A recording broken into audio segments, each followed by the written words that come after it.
it in attack. You have swords, though, I guess. I can't do anything yet. I can't. That was kind of. Yeah, dummy. Bro summon a Gemini monster. I will equip this.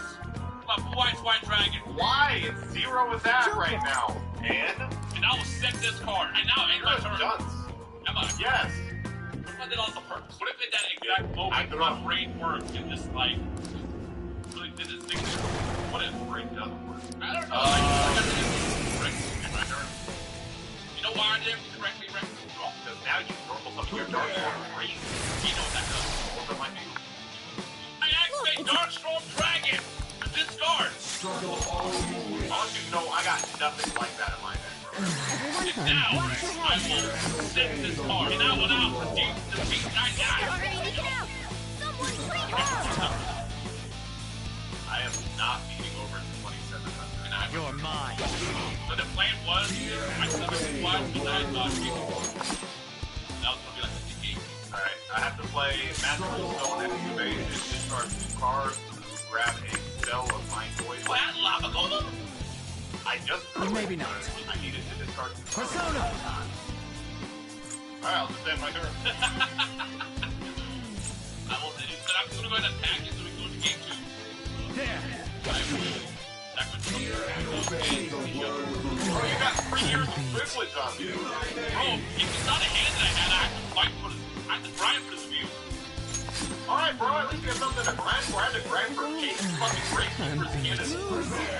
Damn, bro, I didn't know you got a monster that buffed my whole field. I don't know if I have anything That's a Gemini monster, bro. You know how much work I have to do to get to this point? It's actually not that hard because It is.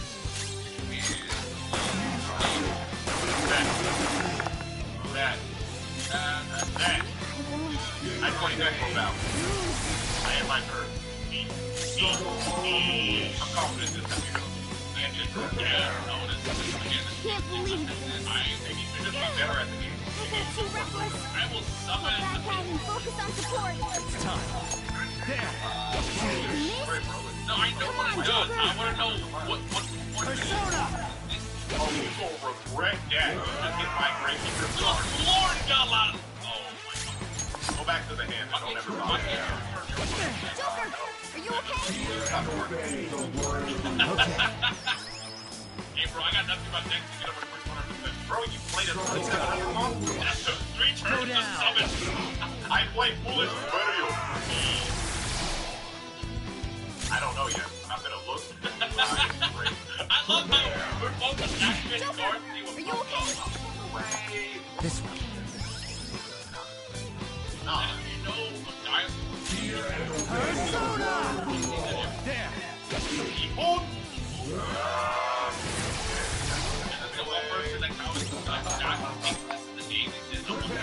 Damn, I guess I'll throw way harder than that. I'll play my Great Keeper's Command. Yeah, that's a lot of damage. Attack mode. Persona! You're mine. Anything in my life. Attack. The art. 21, 16,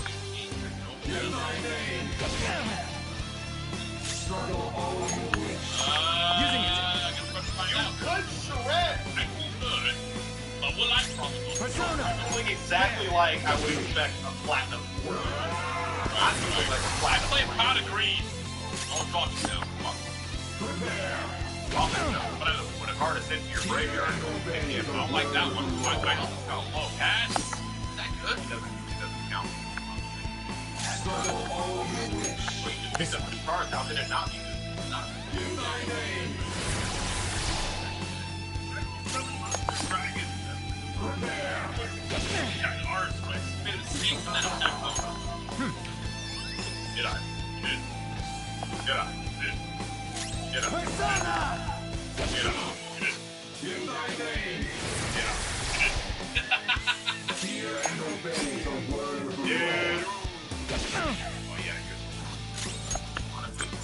Using it.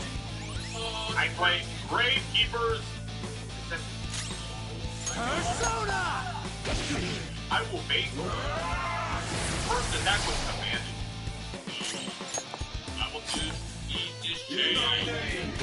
Joker, are you okay? I will attack.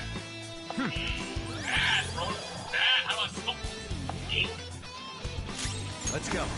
Ravage snap.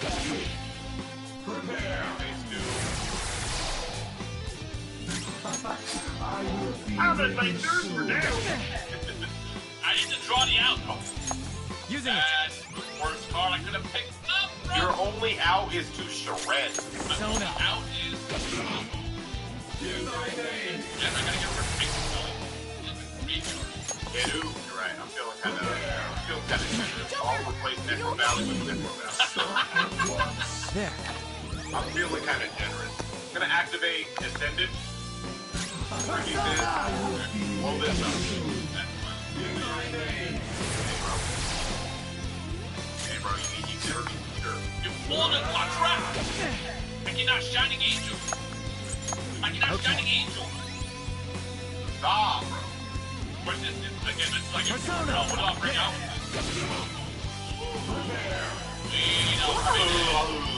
We got an out? Also, whenever you bring out Joker, are you okay? Yeah, that's probably one of the best cards that could have brought on this. Why is Venus Jane still in the field? Go home! Ravage snap. now it's just taking up a full time. If you're a real gamer, you can't just finagle your way to a win. I have an idea. I'll step one card. And I'll just get it. I have an idea. This might work. My brain's tingling. Bro said Kunai with chain, he's gonna target Maiden and it's gonna bring up what? I play Guild Guard. He just be long. And I will not be attacking this card. Why not? Bro, not ready. No, I'm not ready. I know what comes out if I do have to do with blue eyes white green anyway. What would you do? Swords reveal light. Yeah, nice. Instead, Rex, I'm going to set one card, and I will end my turn. Dude. Perfect. Perfect. I will stream you my Guild Guard for my legendary fee. That's kind of annoying because he gains a lot of attack. And I can't attack you with your sword. I can. I summon Kinds of the Seahorse. Treasure chest spotted. Nice. Ah! I will attack. Bro, let my legendary being get stronger. No!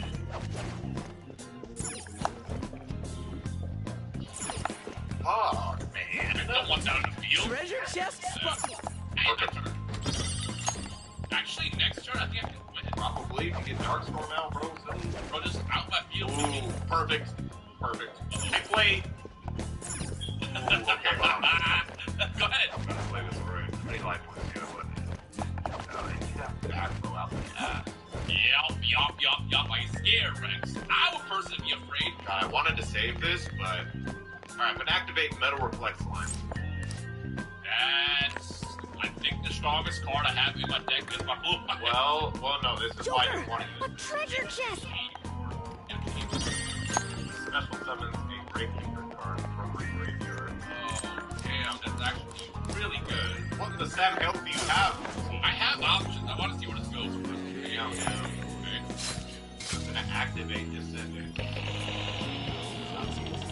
are you doing, bro? This guy's worth 2 tributes. I feel like he's got to go, but you have back row that scares me, but then I can only get one, so then it's a 50-50. Swords is, I'll take the risk. I'm going to bounce your cheek into your hand. Now what, Rex? I'll let that go. Life points. There. Okay. This is still very difficult for me. It's good. No, this is all doing good. I guess I will probably just accept this because all I can do. Alright. Yeah, pretty good play. Not gonna lie, pretty good play. What's yours? God, it's a little funny to me. Tribute Descendant. Oh God, you're cheap, man. I'm just gonna bring Descendant right back. Oh, right the ball. Face down. What? You're gonna go into defense mode. You notice? I gotta draw you out like out the ass right now. Like, bro, give me my cards, man. Alright, then make phase 2. Gonna activate Descendant. Review. Yeah, pop this. Burn damage is gonna kill That's what I'm trying to stack up for. Bro, but the issue is I can't. Because if I attack or target Maiden, then who do I supposed to? I don't really have a way to win it. It's a good card, but I need something else first. This is the time when I actually need a high level card. Oh, do we got down? You made a mistake. Maiden with Eyes of Blue will negate the attack, but then change its own battle position. So you'll switch to attack mode. So, if I play this, go into battle, attack. Oh, You're forced to attack mode.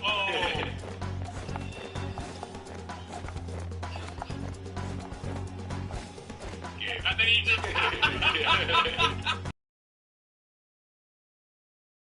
You know, I did that in the beginning, and I'm like, it's smart, but then I play Swords, and I'm like, it's fine. Focus. And I just never back. Alright, game 3! Oh! And I had just drawn Soul Exchange, too, so all I needed was one high-level monster, and I was going to kill it. I would go first. Okay? This is the difference between a platform. Exactly, bro. I'm glad you realized that. Maybe one day you keep doing push-ups, bro, you'll get there. That is very decent. Oh, actually, I know what it is. Yay! I send my... Oh, you're bringing out this fucking Maiden frame 1. Yeah, I mean, well, hell, first of all, it's Luminous Motivation. I summon Alexandrite Dragon. Damn! I thought my guild card was like a crazy beast. This whole... Bro, imagine showing Alexandrite Dragon to somebody in 2002. And he downloaded the Looking Top first step against the Warrior never single deck. Yes. Alright, I'm gonna set. I am going to set. I am going to... Surrender, perhaps? That card right here. Not yet. Instead of Buster Dragon, it's gonna beat you over the head now. So it's not Miracle. They got rid of Miracle. Joker! Probably MST. Pop the MST, go ahead. You attack with the perfect monster. I literally hate everything about you right now. You know that, right? That's alright. I guess now it's in my turn. I lied. Alright, Kamoshida's will Ah! shades. Bro! every time a card is sent to the graveyard, you take 3 damage. This affects you as well. And I predict in this duel you're going to burn to death because of that card. Alright, well, you're gonna start burning first. Ah. Bro. Lava Golem! Yes, that's a second will seed.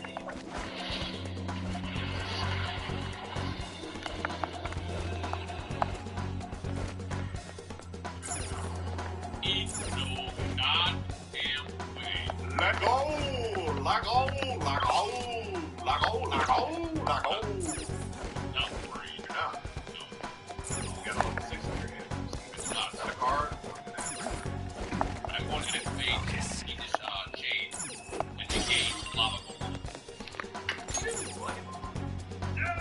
Summon Alexandrite Dragon again from Empress Team. Beat 9 cards. Unfortunately, I can't attack lava golem. Got chain on him. But bro, just burn, like, flex through it. You got fire on you. You're literally lava. Ah! Bro. I'm trying to tell you, Jay, listen to me. You never listen to me. I'll be alright. I did it. Bully you, yes, bully you, yes, bully you. Alright, I'm going to gear ahead and I'm gonna assume you only have one lava golem because Konami was cheap. They would never give multiple lava golems. That's part ass. I can destroy that Phoenix. I'll put it Yeah. in the English camera spot. Please don't be the great thing again. God damn it, man. Ow! God. Destroys by effect, so we'll get rid of this. Well, Bro, I needed that. We're playing a shadow game, pussy! We are. We deadass are. this has to be a joke. Don't like that. Don't like that. Alright. I'm gonna play Boganian. Actually, Kind of annoying. I'm gonna play Creature Swap. Alright? Hmm. Now I'm going to destroy Boganian.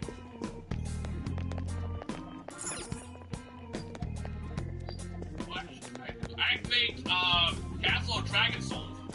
What out of I guess it right now. I beneath hierarchy. Strength my soul. Now we both die. We both Yeah, we'll both take damage. Ah! Give me a monster, give me a monster, give me a monster, give me a monster. Throw! I did ask for a monster. You can't summon it though, huh? No, I can summon it. I can summon it. I just, Very interesting position. I know, right? Do we both burn? Oh no, it's once per turn, so whoever, is ahead. Not once per turn, it's just whoever is losing, whoever loses a monster. Let's do it. Anyway. Hope it's not that 2000. Of course it is. Why would You know, be a great card to draw now. That dragon. In fact, I'm gonna will to existence right now. What? Throw. Well, even if you drew it, you'd have to summon it twice. Yeah, I don't know. That would be useful. I have something. Alright, if I top deck a certain card. Hey, this door won't open. Alright, this is. I want it. Ah! It's too risky. Okay. My luck stat ain't high enough. Alright, I'm gonna put this to defense mode and then. I was supposed to get over 1200 defense, bro. You have like giant Oh, monsters. nice observation. No, Bro. well, every little bit of damage adds up. This is why, because 50-50 no middle, so. You know what? Just in case, go ahead and pop this and just go into attack now. Do you think? I'm gonna be kind of. No, I'm gonna have something to just pop away, back row, and then. Taking up there. What does Castle of Dragon do? Target one of your banished and special summon. Ah, okay, hold on, let me think. You got an idea, you got an Do idea. you think? The gears are grinding. Hey,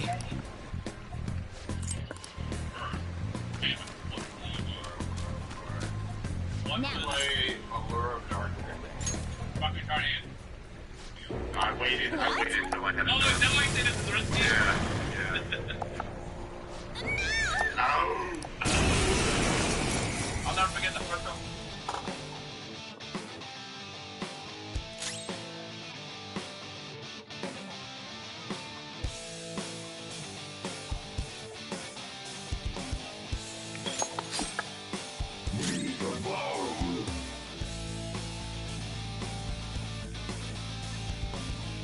come! Don't rush it. Zona.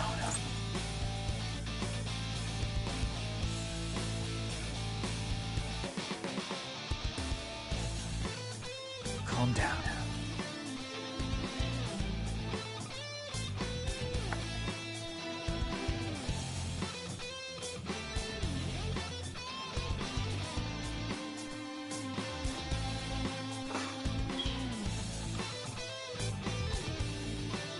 Not this.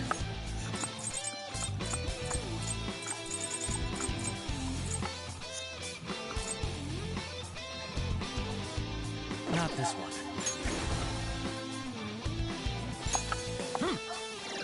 Wait, Allure of Darkness, I mixed it up with Void of Void. What's my target? That is not useful. Gravity snap! We're all knocked down. I told you, your own power is going to be your demise. That's the overall defeat of Pain, otherwise we'll move on to Activate the level That's why I was reading what happens to your card. Someone heal I will her. activate Castle card. Let's go. Manage to destroy Castle, yes. That's how they Don't rush it. Done! Up in here, actually. Almost. Now I gotta get rid of this stupid Persona!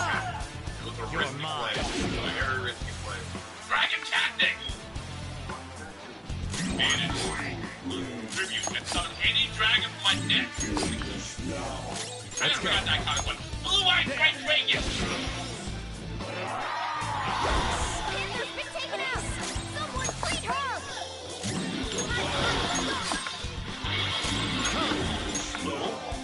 Gravity snap!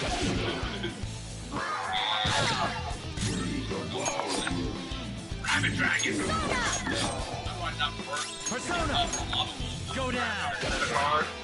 Another card. How could they be this strong? I'm going to end my don't know if you have.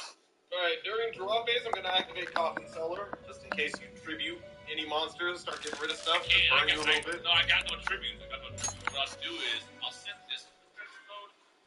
No attack. I don't know if you have Mirror Force in your deck or not, but I'll... Yeah, it's so annoying, but it's attack. Yeah, that's why, what do I even have? What would I bring out in attack mode? Go down. I don't want this card to get killed. I'll activate it. I don't know what I'll bring out. I don't know what's in here. Perfect. I like that. Whatever you bring out, don't like that. Well, it's not perfect, but it's like Such a mirror deck, dude. I'm gonna bring out Dark Geroid and lower your attack by 8. There. A little less damage. There's in trouble. Time to show her. Joker, are you okay? Persona. Something that's smart to do is we can gain money. Ravage snap. Perfect. Alright, I gotta get you burned to death. Right, I'm gonna set. That is Everyone, really, watch your really health. good card. Hey, you know, I'm enjoying Bird too. It's time. Pop that card back. Go down. Hey, yo! What is that? What is that? Leave it, man! Leave it be! The nightmare wheel. The second you stop, you got Bird fist. This is it. Leave it be, bro! Someone treat her. Okay, so now, Damn it! again, I'm gonna assume Using in my line of business. I was a snob cat. Is that Mirror Force? Let's find out. Is that Mirror Force? I activate Metal Reflect Line. Oh my god. I cannot get over that. Your only out is Dark Reflect. Oh no! Oh no! You have the out in your deck, but you gotta draw it. My out is, I think State Destruction is the only macro removal I have. I'm gonna play Dark Room of Nightmare. Oh no! Don't drive, don't drive, don't drive. Wait! Ah! Sorry, bro. Joker. What? Hey, answer Speed me. of a giant truck. You idiot. Oh! But I Oh, got that this! includes... Yeah, I it got includes that. I tribute my stuff! My stuff for Blue Eyes White Dragon! My ace card! My ace monster to have a back since 2002, and now proceed to beat 9 Rs! Rex! Bro, you lucky you had a 3-year lead on me, bro. It's hard to play with 2002. Put me into a giant dragon, like what, Feral Servant. Hey, brother, I'm talking about the structure deck. Anyway, I'm just saying that because I lost, bro. If I would have won, I'd been like, damn, you lost to a deck. That's 3 years. All right, we'll see you guys to the next one, which is going to get pretty hot and watery. Do you think? That's a good card. I will set this, and I'll end my turn.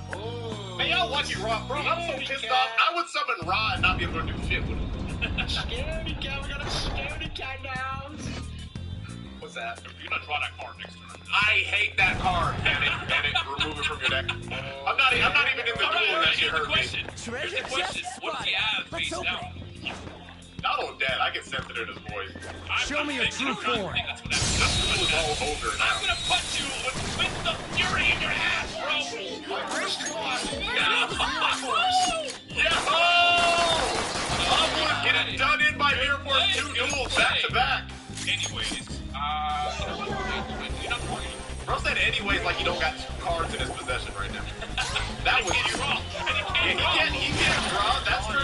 But you only got 2 cards. I did it for Lost City. Premature marriage. Persona. Go down.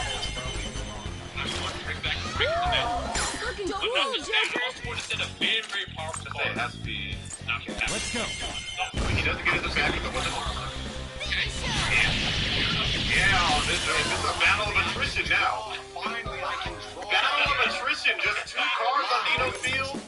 Shadow wasn't able to draw with you. As an obelisk user, I was thinking you didn't want to see DD Warrior Lady. The card you returned to my hand was none other than DD Warrior Lady. 2 outs on the board, by the way. I don't care if you play any monsters. I have the outs for all of them. All the cards in my deck. Damn. That's a new one. I just shouldn't have. I draw Hey, Donald, just look at it like Hey, this. bro. It's better for him to use Mirror Force on one monster than like 3, bro. Hey, bro, but I just... Oh, it's shit. getting hype. It's getting hype.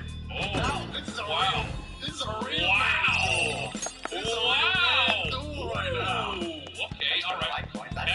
Heavy storm first and foremost. Okay, And now There's you a strong shadow. Yeah. Hey, You should be Donald, careful. vampires, Vampire lords on the field.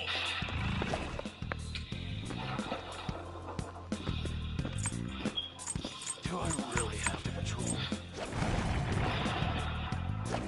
A safe room might be close by, Joker. Kind of screwed, bro. Why don't we look for it? Hey, do me a favor. Trap card. select the card to send This to the looks graveyard. I'll get rid Yeah, you gotta I'll get send rid of the trap. Sakaretsu. Okay. Why you say it like that? And I will. Not unfortunately, I think you lose here. I don't know if you want to do that. Yes. I should write I don't know why something. my brain thought that was great, Charles. Does this give me cooked? Bro, wrong card. Oh, so you can attack over him. You got something with 16 plus. Oh, okay. Oh! Damn! Oh shit! I ain't gonna lie, Dino's shaking in his booties now. No. Or not. You gotta change running out of life points real fast by I now. spotted Ooh, the he is! camera. Oh shit! He is! Hard to save me next turn. Oh what? I'll get rid of all of my There's a treasure chest. Okay. then I'll set my last card. All it takes is one monster, Donald. Roll. Unless he's got another Sakaretsu. Let me look at his graveyard. How many Sakaretsu's in You there? know what? I feel bad. We have 1,005 points in the draw. What's the card? He only has 2 Sakaretsu's in his graveyard. That could be a third. The turn has changed. Turn. I draw. Churning butter. I'll activate my face down card. Heavy storm. It's fine. That would have sucked. I hate that card, Show me your bro. true form.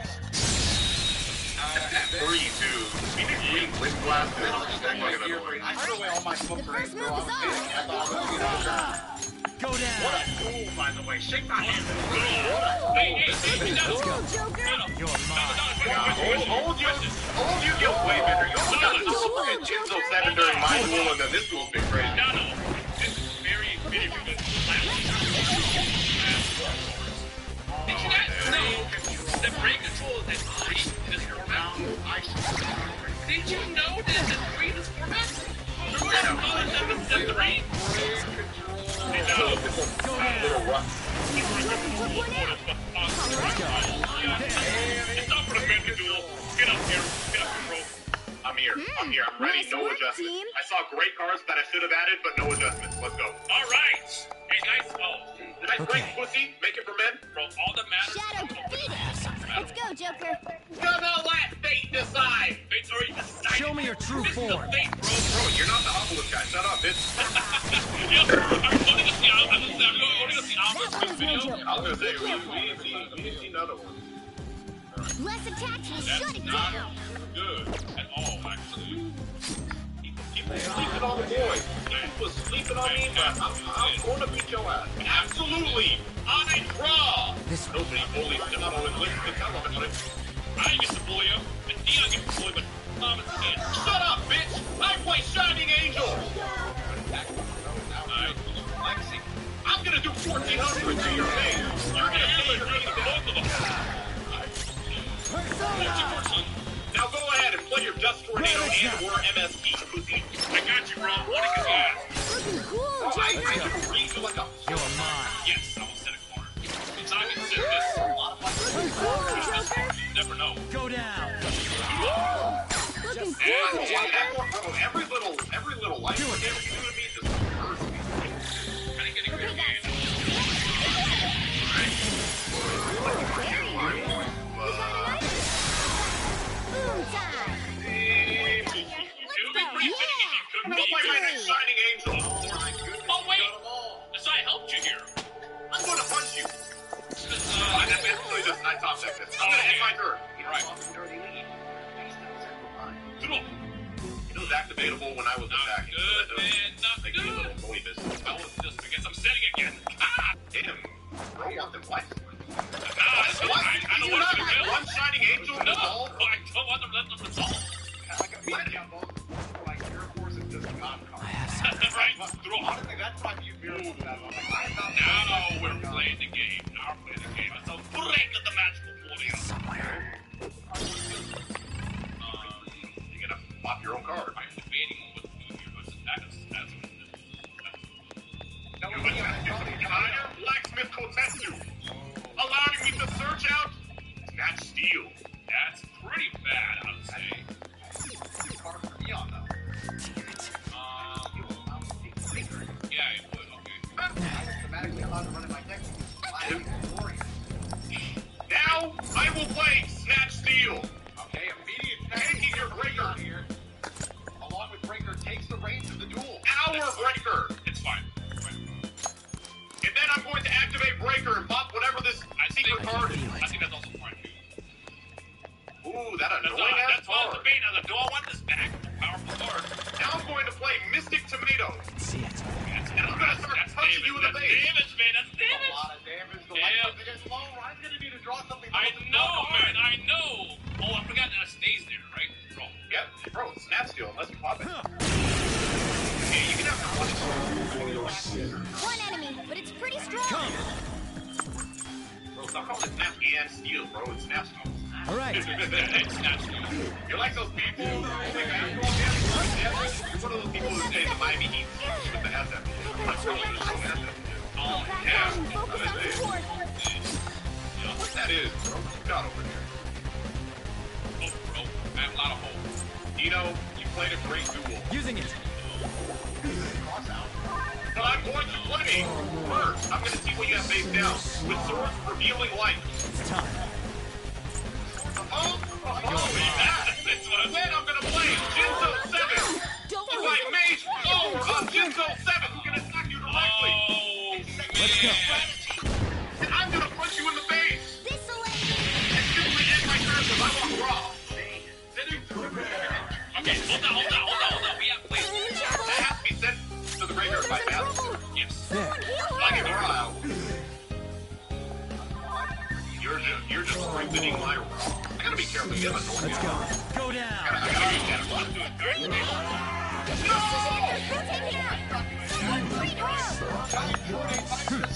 Then we will set this card. It's time.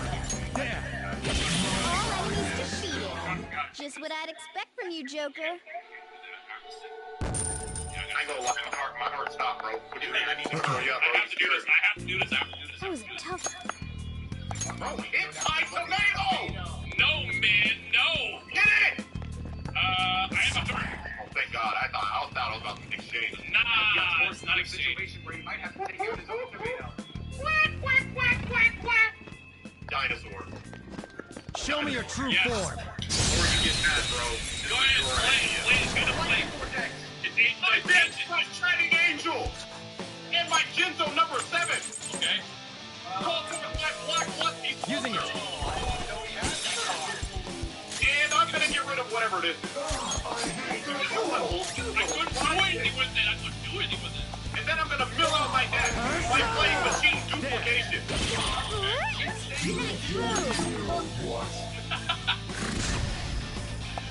Heavy mech!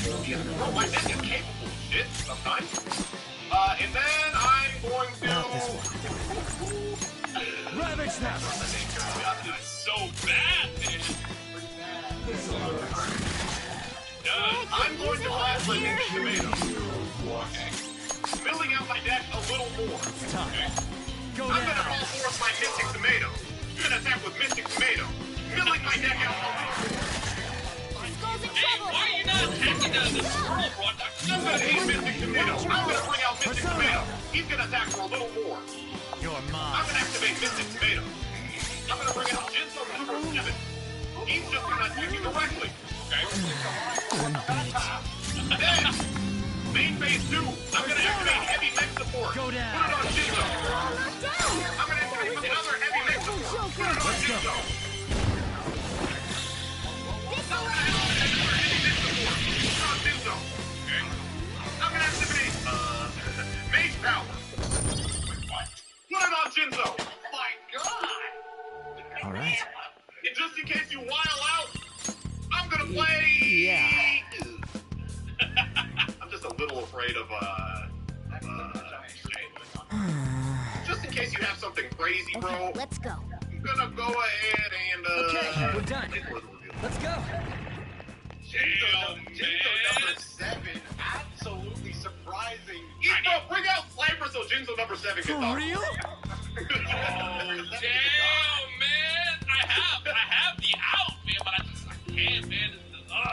Jinzo number 7 is the guy. I need raw. I just want raw. That's all I want at this point, man. This is crazy. Jinzo number 7 did this insane twice. Hey, heavy mech support. Placing him back on the field. I activate Blackluster Soldier. Destroying this. Oh my goodness, and he kept raw material by stashing mech support. And then I'm going to tribute 3 cards. Oh,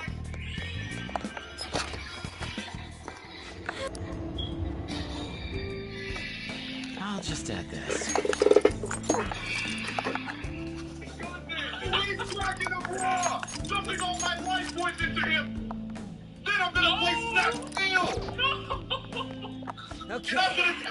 a little stupid rabbit thing is going to save you. Actually, I know, but then I can't finish him off this turn. I can't have that little... Oh, wait, no. You know what? Yeah, this is for the best. I gotta take this. Put him in attack mode. I'm gonna go, and you got one more turn, bro. Rob has hit the field. Whatever happens, if you just draw like God and win somehow, bro, I'll accept that because at least Rock came. Oh my god! You just got the craziest. I'll accept it, bro. At this point, Hold hold on. We have something. First, I'll start raw. Thank God I need that. Bro, I'm sorry. I'm taking the monster, bro. This is my house. What's that? There's nothing on the field! I am the Pharaoh, bro! When Dragon Raw attack him directly and win me the game, bro! Let me get this straight. He has to beat you using your card, and he has to beat me using my card, bro. This guy's a little nutty. Why are you seeing every God card but the one he represents, bro? Hey, bro, I couldn't draw, man. I'll reveal your true form. Yo, what is happening? Oh my Alright, god. well, we saw 2 of the 3 gods. Dino, hold up your end of the bargain, bitch. You know what's funny? Every time we've done God duels, this always happens. I don't draw Slifer ever. You had it! Go down. No, don't let him lie. Don't let him lie. He had Slifer in his hand and then played off with consent. Shut the fuck up. You're a liar. Only reason You why had it in your stomach. Only reason why I took this outlet is because of You're Slifer. mine. No, man. One. If y'all want around 2, I'm feeling like, I don't know. This Man, thing we're is 0-2, but I showed him my dad's capable of. I'm okay. I was sweating. Once I saw Jinzo number 2 just attacking directly for 5,000, I'm like, bro. You know what would have actually won me the game, and I regret it? I could have Snap Stealed your card first and then tributed it for Raw. You could have done that, yes. Revisionist history. I was sitting on brain control and pretty much. Here's the thing: you attacked me for 1,000, and I had 700 life points. But if I didn't gain that extra 1,000 from Snatch Steal, I would have had the life from brain control. Anyways, I hope you enjoyed. I guess you guys.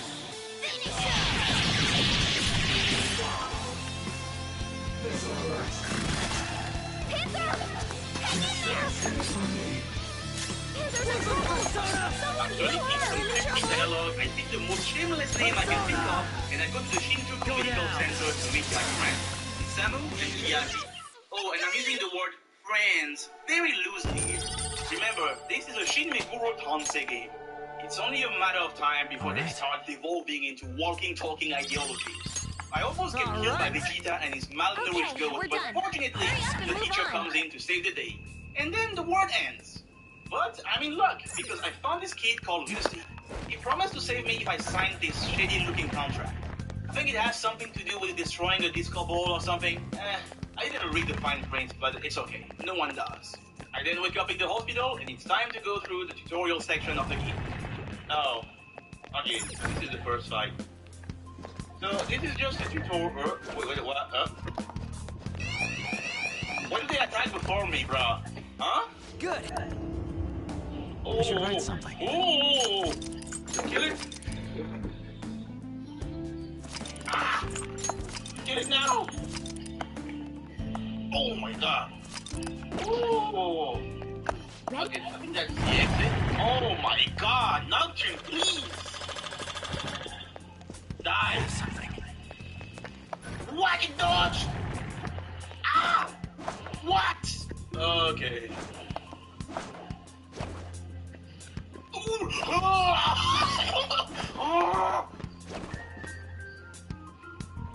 Oh. I need one more time. Don't crit. He crit again. He crit. What?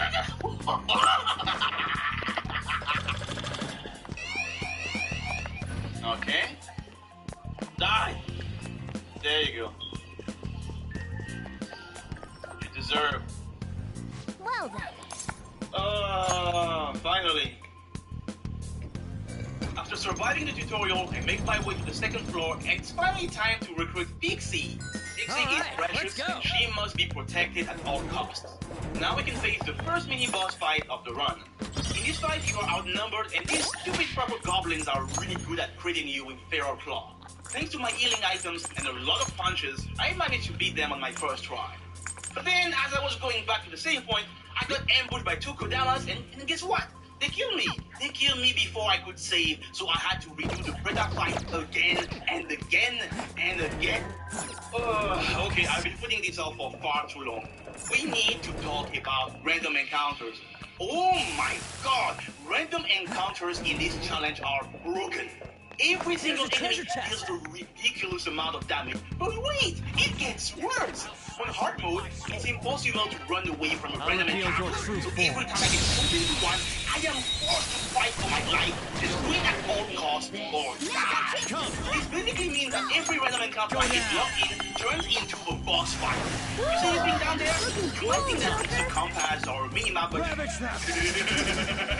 wrong. This is a panic meter. It turns red, it means that you are about to get jumped and bodied by the demons. When I started this challenge, I was happy, full of energy, and ready to take on the world. But now, I am scared and fearing for my life because of this thing. When it goes from yellow to orange, my anxiety starts rising, and when it turns red, I start sweating. You know, I was under the impression that Nocturne was just a turn-based RPG, but that's not accurate. No, Nocturne is a survival horror game where you are being stalked by creatures you cannot see until it's too late. Seriously, I know I'm being dramatic right now, but these fights are no joke. While grinding, I had to save after every single encounter because I could lose my progress at any moment. Fortunately for me, in the room next to the save point, there is a spirit who will heal you for free every time. The joys of free healthcare. After struggling for hours, I managed to reach level 8, and it was time to challenge 4 News. I have something. Trying to get by without paying respect to me? You're Treasure check. 4 News mostly goes for ice spells like Boo, with some physical attacks here and there. It's good to elect, but I don't have access to any spell that I can use to exploit that weakness right now, so the strategy is to spam launch. Normally, this should be a pretty straightforward encounter, but there's the problem. Healing items. All use is hard, but so long as you have enough healing, it will prevail. The thing is, I only have 2 medicines and 1 heal. If I run out, it's a guaranteed game over, and I really didn't feel like farming enemies and hoping they drop something, so I did the one thing I'm good at. Bashing my skull against the wall until it breaks. Which led to me dying again and again and again, but eventually, on my 18th attempt, in my final launch, I broke 4 News. Persona! You're mine. Looking cool, Joker. Ooh, that was close. With this victory, I obtained the Magatama Wadatsumi, and I can get out of the mental asylum. But first, I'm gonna run as fast as I can to save me. For the love of God, Nocturne, let me save my progress, please. I made it. Anyway, it's time to get out and explore the vortex floor.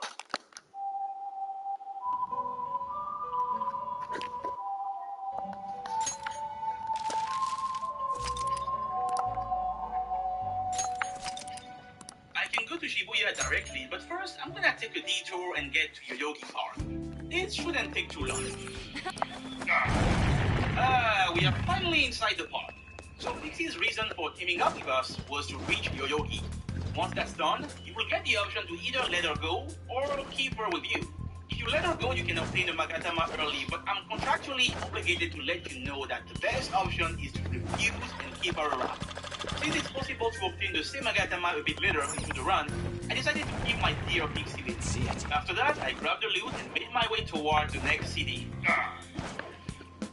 Okay, we are now in Shibuya. This part of the city has a bunch of facilities that you can access, like the Lady of the Fountain, who heals you, and the shop where I can purchase items. You can buy 2 really useful Magatamas here, and wait. Bruh, huh? What is up with these prices? This is another quirk of hard mode. For whatever reason, hard mode triples the soul prices. Normally, buying these 2 Magatamas would cost me 5,000 Maka, but since this is Nocturne and hard mode, I'm gonna have to find 15,000 Maka somehow. Speaking of Maka, you remember how there were spirits who would heal you for free in the medical center? Well, I went back there to grind, and it turns out that as soon as you unlock the Lady of the Fountain, these spirits will refuse to heal you. Yep, that's right, capitalism never dies. Hey, So, back to Shibuya. I just need to get to the club, talk to Shiaki, and get back to the city. Sounds easy, right? Wrong! You did that wrong. Yup, it's random encounter time. In order to get to the club, you have to go through a gauntlet of random encounters. This sucks so much. But hold on, that's not all. Even after you get to the club, it's not over yet. Now you have to get back to the safe room to save your progress. This isn't Pokemon. You can't use teleport to go back to the Pokemon Center. There are no escape ropes to get you out of the dungeon safely. This is Shin Megami Tensei Nocturne. Okay. So now you have to walk all the way back to the room, and God forbid, if you die to one of these ridiculous random encounters that you cannot run away from, you have to repeat all over again. This game makes walking from point A to point B terrifying. I died like 9 times while doing this. It's only on my 10th attempt that I managed to reach the safe room. I really didn't know what I was getting into when I started. You get through. I have an idea. Are you satisfied? Sona, No, tell you the name. you're mine. Smash me just the right time. Looking cool, Joker. After reaching level 12, I went back to Shibuya and accepted Ichi's offer. Alright, it's finally time to go to King's. Wait, why am I here? Yeah, something went wrong, and now I'm stuck inside one of the worst segments in the game. The enemies here are really weak for no reason, and this makes the simple task of moving forward a struggle. Killing them later, I'm finally near the end, but of course, nothing won't let me get away from the boss fight. This is Spectre, and it's a pretty difficult fight. Right from the get-go, Spectre will summon 5 himself, and now it's a 6 versus 1. As you can totally tell, my first attempt did not go well. One of the most difficult moves to deal in this fight is Fire Breath. It deals a lot of damage, and Spectre really loves Fire Breath. Now, there's actually a way to deal with this. The Shiranui Magatama has an innate fire ability. It's exactly what I need, but since I didn't buy the Magatama, I will need to go back to Shibuya today. But here's the thing. Once you enter inside the metaverse, there is no way to get out unless you pick the bar. So basically, fair and balanced game, I have the foresight to keep multiple save files at various points. I have a save file right before jumping into the 3D metaverse, so I can load that up and prepare accordingly before I jump back in. I did some more grinding and got enough money to purchase Shiranui and Iyo Mountain. I learned Tarunda and Sukuna from Iyo Mountain after reaching level 15. I also got Fire Breath from Shiranui. That done, I can equip Shiranui and jump back into the network to challenge Spectre. This time it's actually going well. I can Iyo Spectre, which makes the basic attack more likely to miss. After taking out one of them, the 5 remaining Spectres used into a big charge. From there, it just got a feeling and launch of Spectre goes. Alright, we are in Ginza for real this time. Here we can find dragons. Never mind. In this shop, you can exchange gems for really useful items that you cannot buy anywhere else. I can get most of the stuff here at the moment, but it will definitely come in handy later. Yeah, in the lounge, you can also find Loki with speaking his alcohol addiction. We can't go inside his room right now, but don't worry. We will get in there in no time. I don't You want know, to one thing I've been enjoying a lot so far is Demi-Pin's basic attack. He just lies there and punches people in the face. I love it. Too slow. I used to really deep when they made it. I don't think I will ever get an animation that as good as this. You're mine.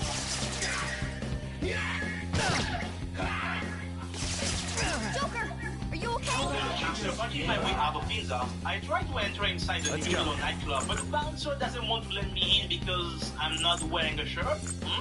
Luckily for me, there's another way to get there. I just need to cross this bridge and as soon as you get past the... Oh my god, Nocturne, please! Okay, so like I was saying, beyond the bridge, you will find the Harumi warehouse. I flip the switch, climb down the ladder, and just like that, I'm in the great underpass of Ginza. Now I just need to make some progress before I get in.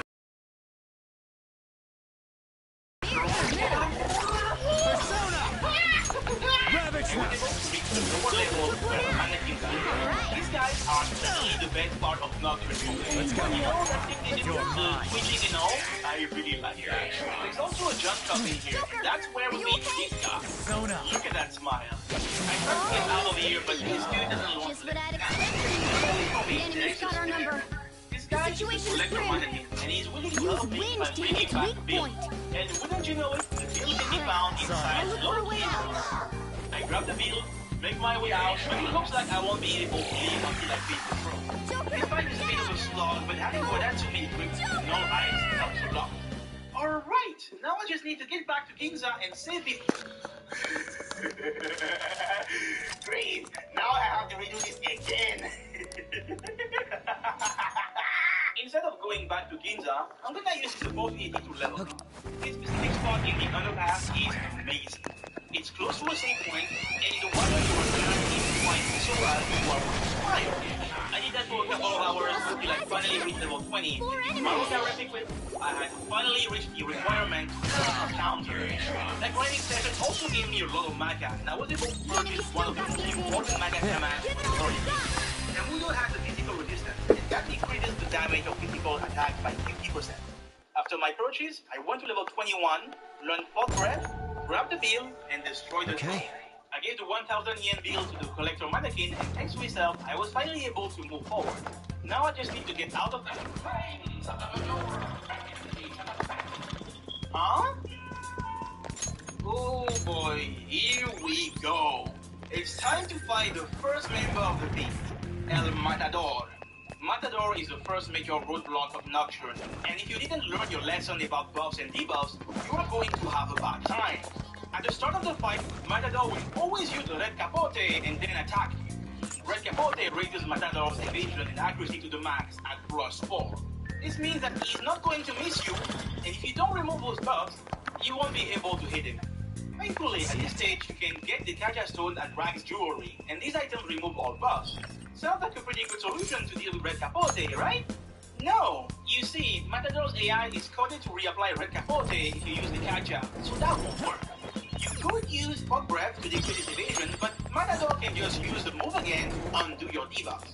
Oh, by the way, this guy has no weakness, so I can't get any press turn unless I crit, and I'm definitely not gonna be able to crit this guy. Debuffing doesn't work, and hitting him also doesn't work. So you might be wondering, how the hell do you deal with this guy? Well, I'm glad you asked, because there is one specific skill that's perfect for this fight.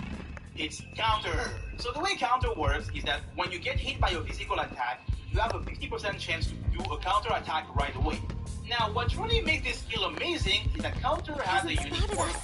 When activated, it will always land. This skill completely disregards accuracy, which means that I don't have to worry about Red Capote anymore. Counter is great, but right now, it's not dealing enough damage. Surviving isn't too hard at first, but once phase 2 starts, it gets really bad. Matador will start using Andalusia, which hits you 4 times, and he can also use Focus to increase his damage output even higher. I tried as hard as I could, but I wasn't able to survive long enough. Counter was definitely the right skill for this fight, but I was missing something else. Another skill that, when paired with counter, truly elevates it. That skill is Focus. Focus boosts the damage of the next physical attack by 2.5, and in Nocturne, this skill affects counter. thanks to that discovery, we finally have a strike. I'm never going to attack Matador directly. This is great because it allows me to use healing items and focus solely on defense while still being able to deal damage. It came down to the wire, but fortunately for me, the RNG god was on my side, and on my 10th attempt, I was able to beat Matador.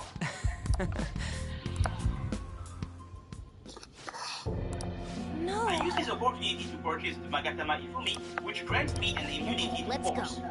The main reason I wanted this Magatama is because it allows you to learn one of the best skills in the entire game, War Cry.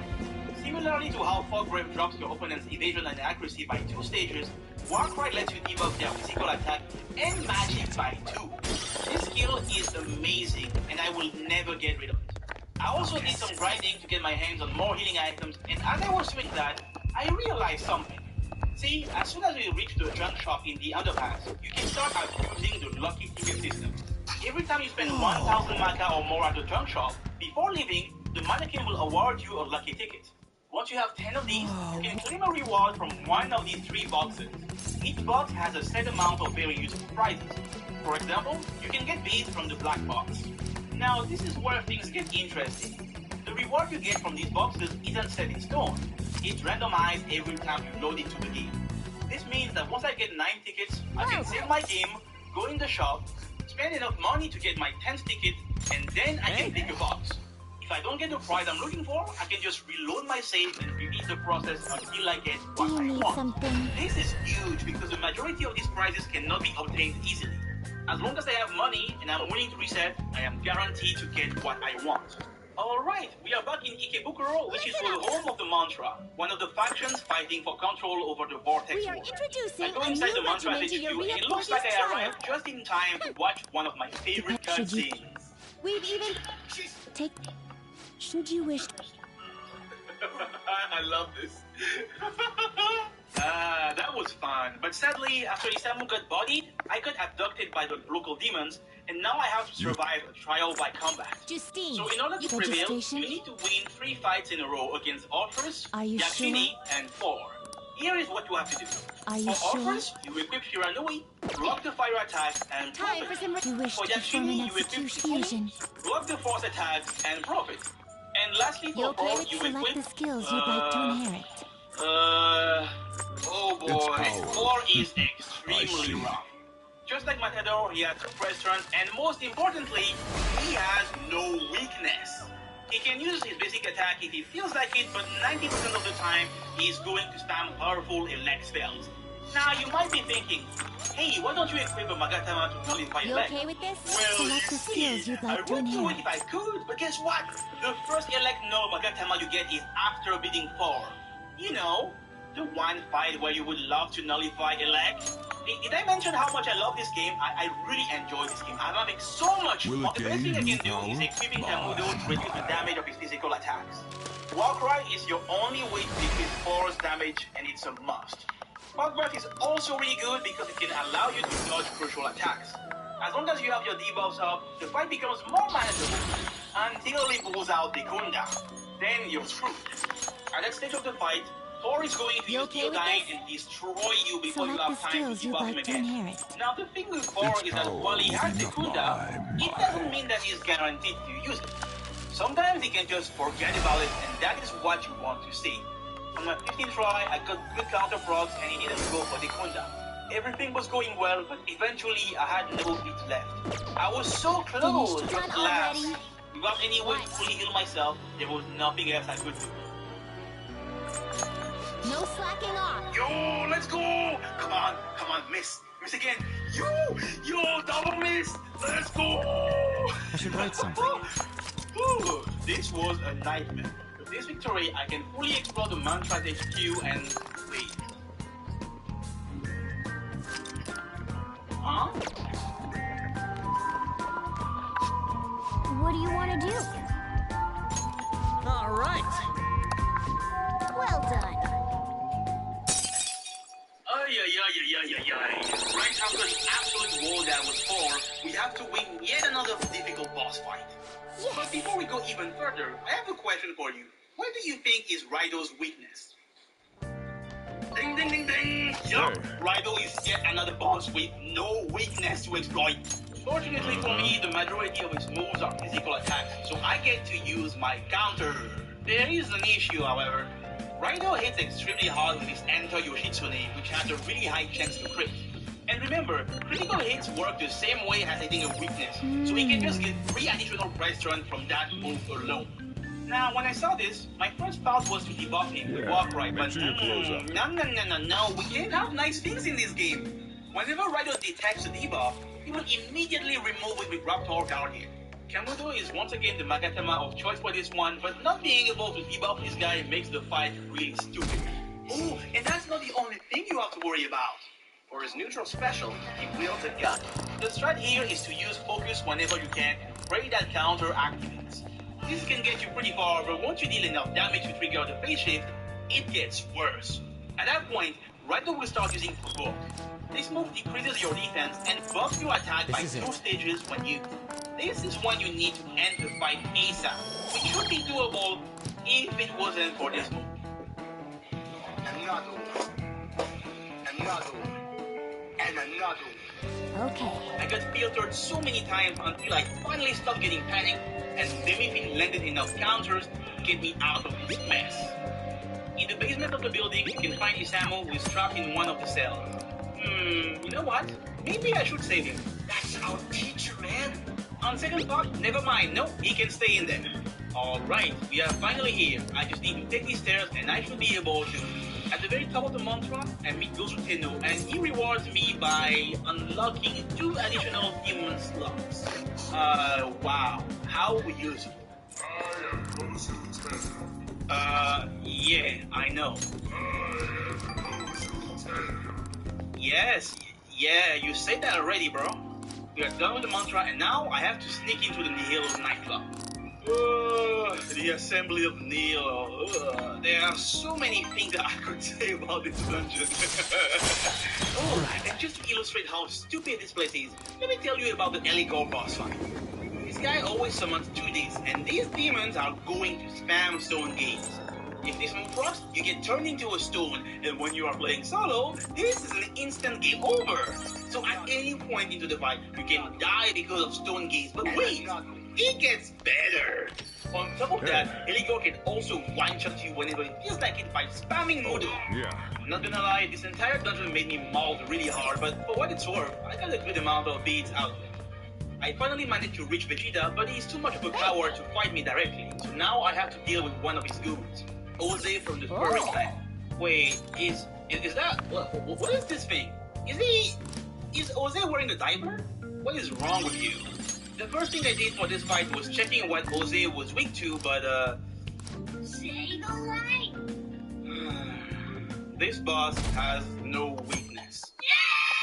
Now for this fight, I've got good news and bad news. Hey!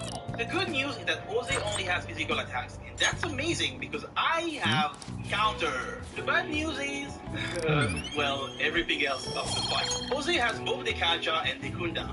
If he detects buffs or debuffs, he's very likely to remove them, so I can't rely on Warcry to reduce damage. And to make matters worse, he can use focus to drastically increase the damage of his physical attacks. After getting clumped by this guy over and over, I did notice something. While Oze can remove your debuffs, there are instances where he will prioritize using some moves over Dekunda. For example, if you use Warcry on turn 1, he will immediately use Dekunda, but if you wait and use it on turn 2, he's less likely to go for it. And what's great is that he won't remove that debuff right away, so you can keep him at -2 attack for a good amount of turns. With the fight figured out, I did what I had been doing this entire time since Matador, putting my faith in the almighty counter. It took a couple of tries, but eventually my prayers were answered, and with the focus boosted counter, I was able to defeat Oze and I got the Magatama Anathema. The job is done, but just before I could get rid of the Nihilo Bros, it looks like they were able to nuke the mantra. Gozu Tenno got bodied and a new path is accessible, but there is one thing I want to do before leaving this place. On the east side of Ikebukuro resides one of the things I have to take care of. Wait. Let's see how it goes.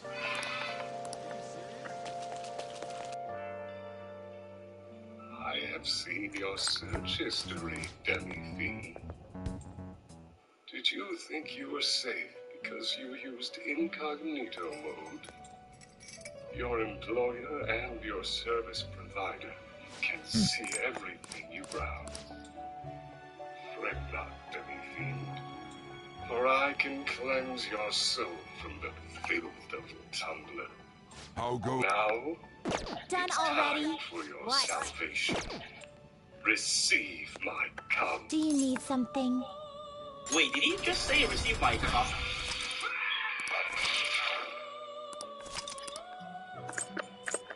No, I am not dealing with this. No, I'm out. With the mantra in shambles, I can leave the CD from this door and make my way towards the Kabukicho prison. But as soon as I get on the highway to hell, the game sends another boss my way.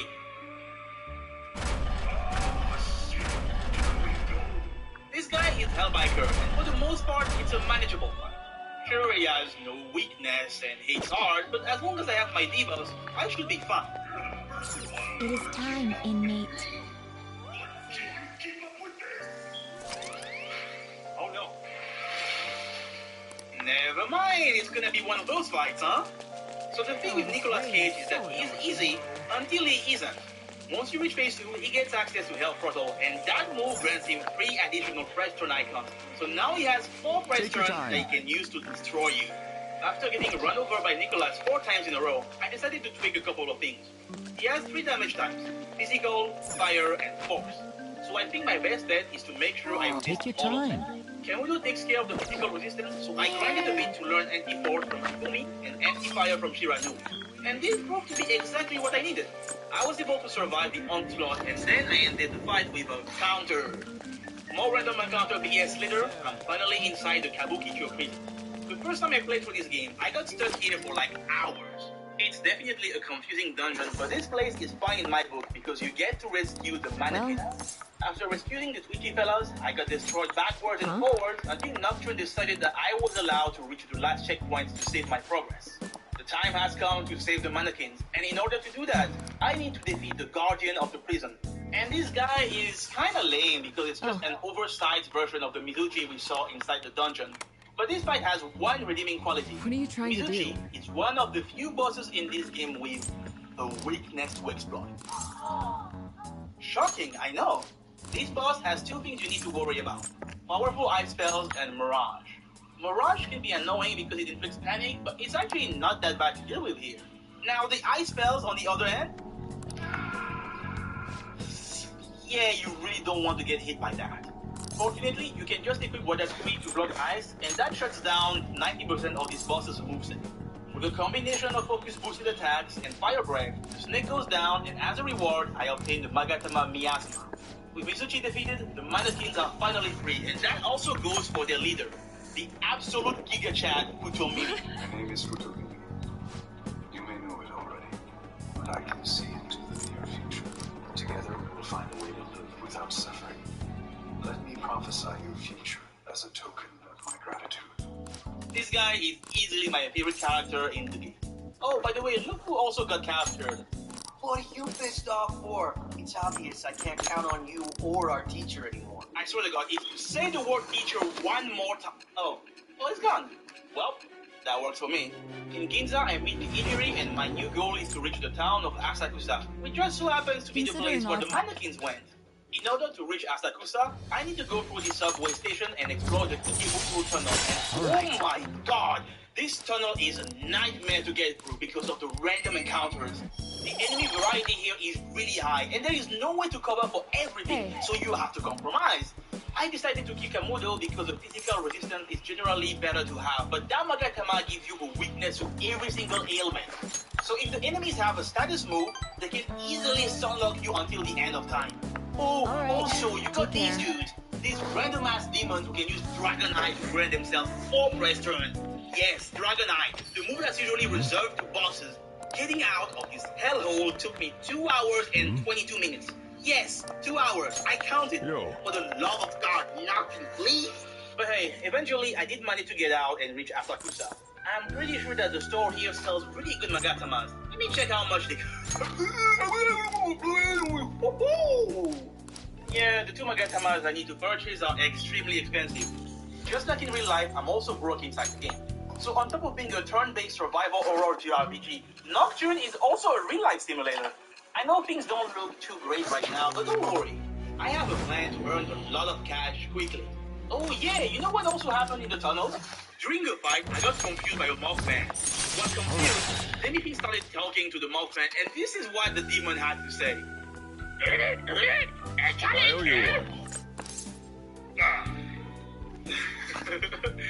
My headcanon is that Demi-Fiend was talking about the No Demon Challenge run, and then got bodied.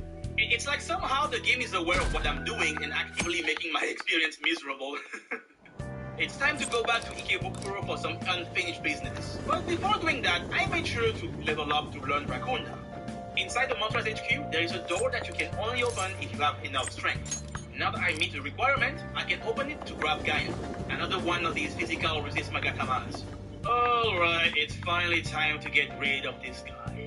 When he's on your side, Daisoju is easily one of the best demons you can have in your party. He's also one of the most obnoxious bosses I've ever seen so far.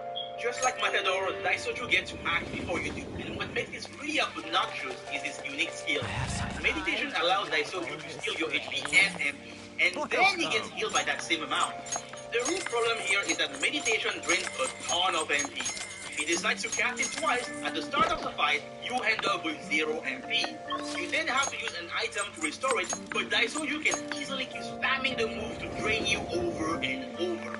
Oh, and he has instant kill mode for both light and dark because that's always fun to deal with. There is a silver lining. Daisoju doesn't know Dekunda, so he has no way to remove debuffs once they are applied. This makes Spot Grep really useful because decreasing his accuracy makes him less likely to land meditation or his other annoying moves. The monk did manage to kill me 16 times, but eventually, Spot Grep finally started working as intended, and I was able to slide punch my way to victory. With Matador, Hellbiker, and Daisoju defeated, I have obtained 3 menorahs. You know what that means. It's time to explore the labyrinth of Amala. So, about the labyrinth. This is a new dungeon added in the Maniacs and Chronicle versions of the game. It has 5 different sections called Cowpaths, and in order to get the true demon ending, I'm gonna need to complete it. Interestingly enough, you access these Cowpaths by jumping down some holes and playing this weird minigame where you collect coins and avoid obstacles. Yup, this is Shin Megami Tensei Nocturne. Please head to the turn-based exam room. survival horror real-life simulator JRPG which one? with minigames. Okay, You want time that to one? explore the first Cowpath. As you keep exploring, you will find a switch that you can activate and it will Here you open go. the way forward. That should Once you work. reach the end of the Cowpath, you can check the people and listen to the lady in black as she feeds you some Thanks. lore.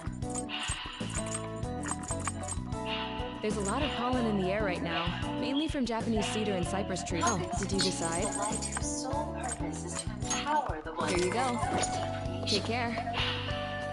Creation is the act of bringing a new world into existence, made possible by the annihilation of the old world. After the lore dump, the door opens and I can resume my journey. I have enough menorahs so I can open the locked door and explore the second Cowpath. But before doing that, I need to prepare. I punched some demons to obtain aquamarine, and after getting 2 of those, I traded my gems at Ragged Jewelry for some smoke bombs. This item allows you to escape from random encounters, and I think it will come in handy pretty soon. So, you remember how I was looking for a get rich quick scheme? Well, I was thinking about selling NFTs, but I found something better. It just so happens that the second Cowpath has exactly what I need, but there is a catch. In order to get the bag, I need to go through a specific section of the Cowpath called the Curse Corridor. Okay, let's do this, but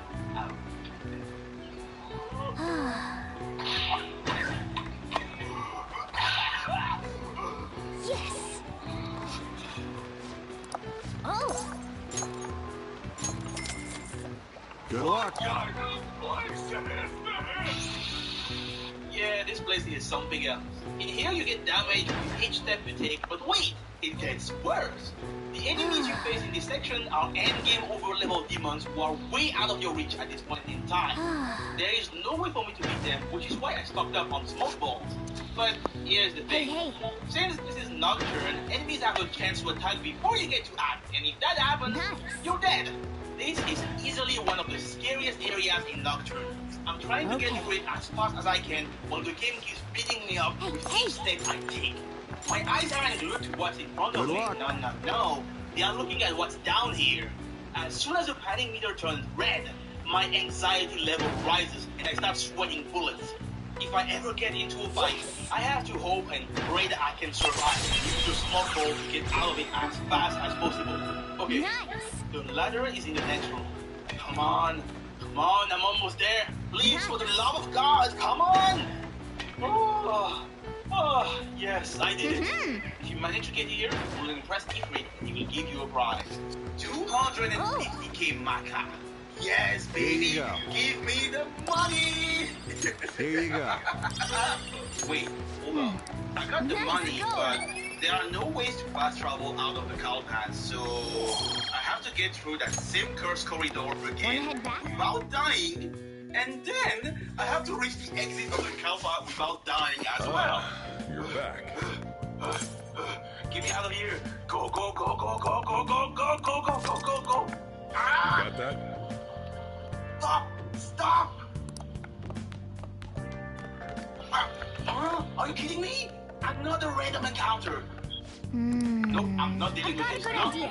Get me out. Get me out. Get me out. Oh, yes. I made it. Oh. See, I wasn't kidding when I said that Nocturne is a survival horror game. With my newfound wealth, I can buy both Nirvana and Gehenna. Nirvana in particular is the Magatama I wanted the most because it allows me to learn Divine Shot, which is the best physical skill I can get my hands on at the moment. Speaking of skills, there is something important to know about. In Nocturne, the only way to learn the skill is to level up while having a Magatama equipped. Every Magatama has a number of skills that you can learn as long as you meet the level requirement for said skill. The thing with Nocturne though, is that in order to learn a late skill, you need to go through all the previous skills leading to the one you want. Let's take Nirvana as an example. So for Divine Shot to become available, I need to learn or discard Violet Flash, then Anti-Light, and then Divine Shot will show up. Pretty simple, right? Well, there is something else that you need to consider. In Nocturne, there is no way to relearn a skill if you got rid of it. So once you discard the skill, it's gone forever. In the context of this challenge run, it makes the Magatama system very punishing. And just to hammer this point home, here is what a Kaiser, the person who wrote the Nocturne Hard TDE solo guide, had to say about this. The best advice I can give you is to meticulously plan which skills you want for each portion of the game. By doing so, you can efficiently plan your MC's progress and minimize the number of wasted skills thrown out. You can always grind for a level or 3 to learn a needed skill left on 1, but you can't go back and relearn the skill later in the game when it might be helpful. Now, why is this relevant? Well, before starting this run, I had a rough idea of which skills I would want to wow on some bosses, but I didn't plan out everything. When leveling up, I discarded both Violet Flash and Anti-Light because I knew these skills wouldn't be important for the run. Doing this unlocked Divine Shot, and once I reached level 42, I had to choose a skill to remove. And I removed Rakunda. Now, at the time, I didn't think much about it, but let me tell you, this is a big deal. There are only 2 skills that Demifin can learn to decrease an opponent's defense. Rakunda and Taunt. I already discarded Taunt, so now that Rakunda is also gone, it means that I have no way to increase my damage by decreasing the defense of my enemy. I sure hope that this doesn't end up biting me in the ass later. The Nihilo Bros are causing a stir at the obelisk, and I have to take care of them. Wait, do you hear that? What is that sound? I think it's coming from this room over here.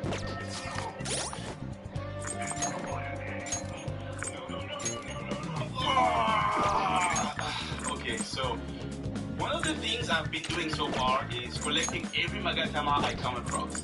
That's because once you collect all the 24 Dragon Balls, something really important would happen.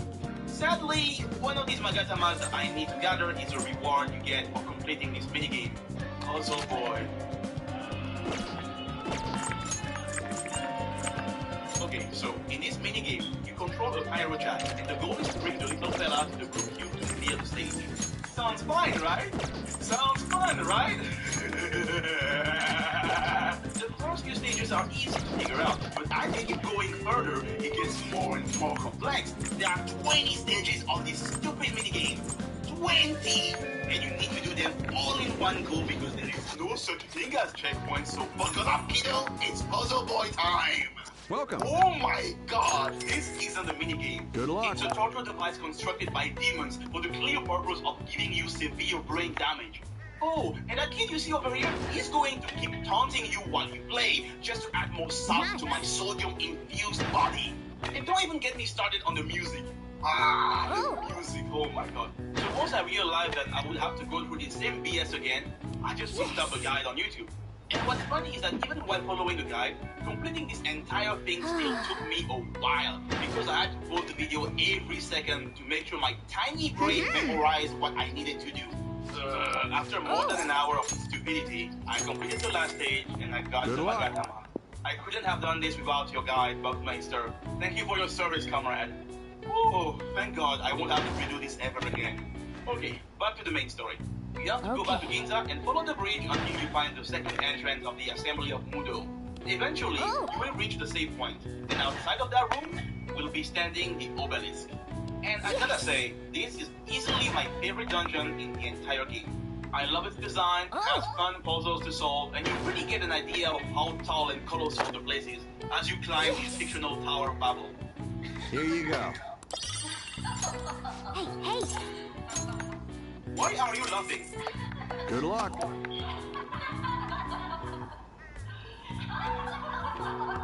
Why are you laughing? After the obligatory segment where I get destroyed by random encounters for hours, I managed to reach the very top, and the time has come to defeat the guardians of the obelisk, the Moire sisters, or as I like to call them, the MMO gang squad.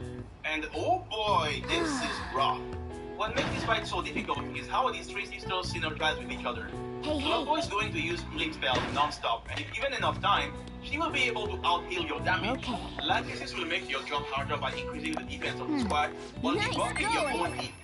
And if that wasn't enough, you can also use Makakaja to use the power of magic spells for the entire game. Fun fact, in Nocturne, the potency of healing spells is affected by buffs and debuffs. This means that whenever Lactices goes for Makakaja, she isn't just buffing Atropos, she's also boosting Clovo's healing spells, making it even harder to take her down. And then you also have to worry about Atropos. This maiden in black can use strong spells on each of the 4 elements.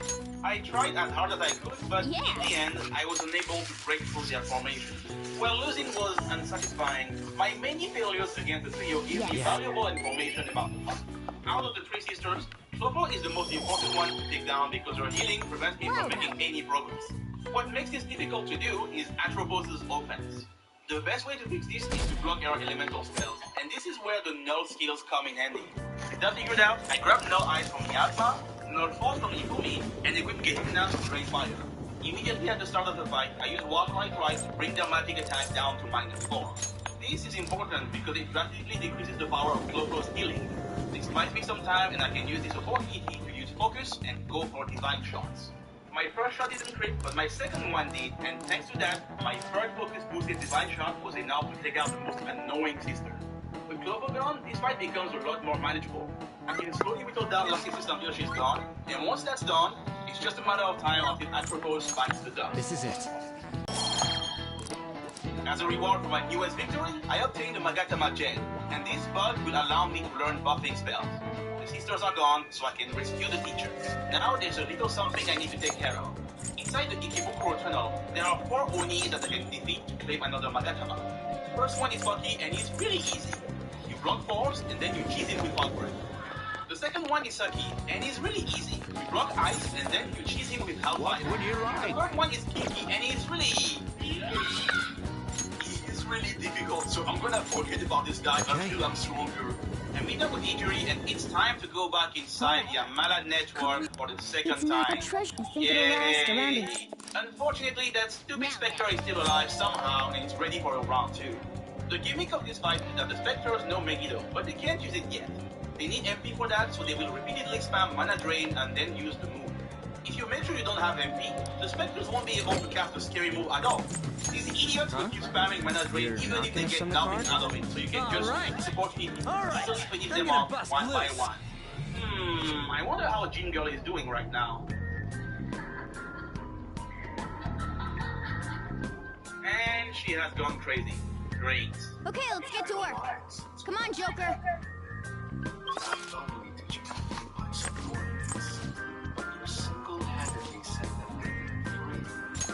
Perhaps you might wish to cooperate in teaching art. Do you not agree that the world should be ruled by serenity?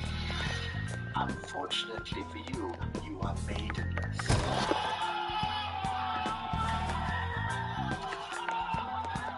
Looks like I've made enough progress in the main story for now. You know what that means, right? Back to the Labyrinth of Amala we go! Inside the Kalpas, you will find these gray doors that you visibly can't open. That's because they require a key that's hidden in the second Kalpa. Do you think... After spending God knows how long in this maze, I found what I was looking for. With the key in my possession, I can jump down this hole, open the star-shaped door, and just like that, reach the end of the second Kalpa. After jumping down this pipe, I'm now inside the third Kalpa and coming in for the first time to witness our next foe, the 4 horsemen of the apocalypse. The first one you will be forced to deal with is White Rider. And I say forced because right after the cutscene in the third Kalpa, this guy is going to stalk and harass you at the exit of every single terminal room. White Rider starts the fight by summoning 2 vehicles. The attack he loves spamming the most is Prominence, and if you have Gehenna equipped, you can drain that and end the enemy phase right away. No one here has Itunda, so I did my usual war cry and fog breath shenanigans. White Rider got bodied by my divine shot, and then I do my beloved spike punch, finish off the vehicles, and grab the menorah of compassion. Speaking White Rider... Come! Yeah, this fight is insane. Let's go somewhere else, please. I'm starting to get a decent amount of healing items, so now I can use my lucky ticket specifically for magic instances. This is great because I'm gonna need to rely on magic spells a lot more in the near future. Get extra instances, I can use my stats without needing to solely rely on leveling up. In Magazine Land, there's a new section that you couldn't access because it was under construction. Now I'm finally over to exactly where I need to go. I exit Asakusa and enter into the station to go through yet another tunnel filled with terrifying random encounters.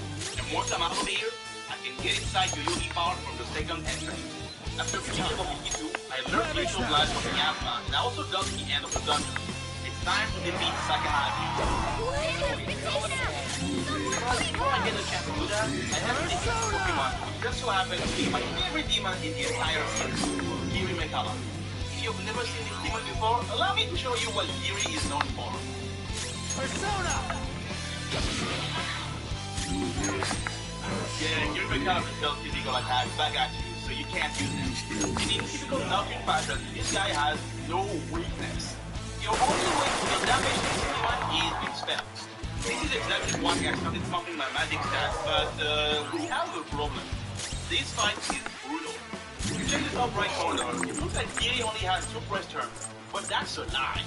Kiri always uses his first press turn icon to cast Beast Eye, which grants him 2 additional press turns. So in reality, he gets attacked 3 times in a row. And this is where the issue truly lies. Even with a physical resist Magatama, I take too much damage. Now, I'm sure some of you are thinking, hey, why don't you use War Cry to decrease his attack?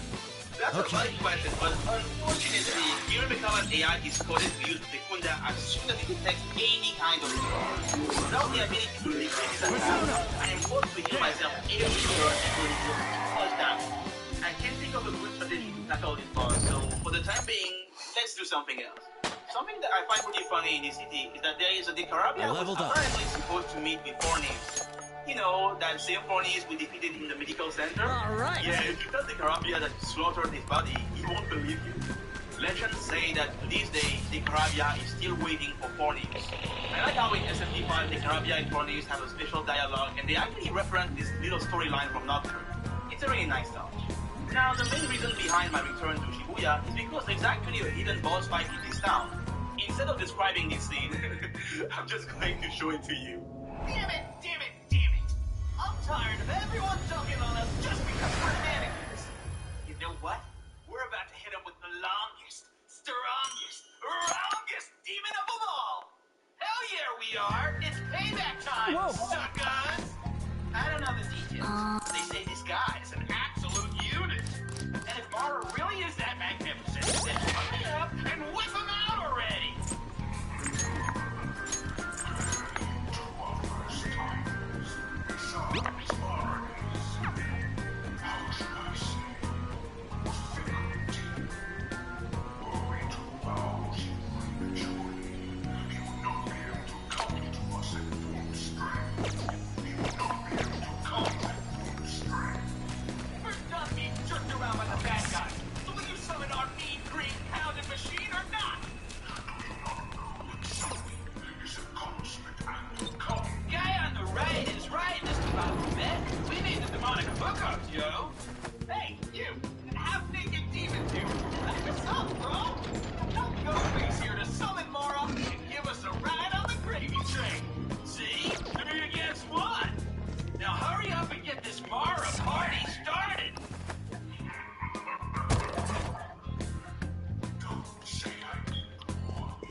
understand this.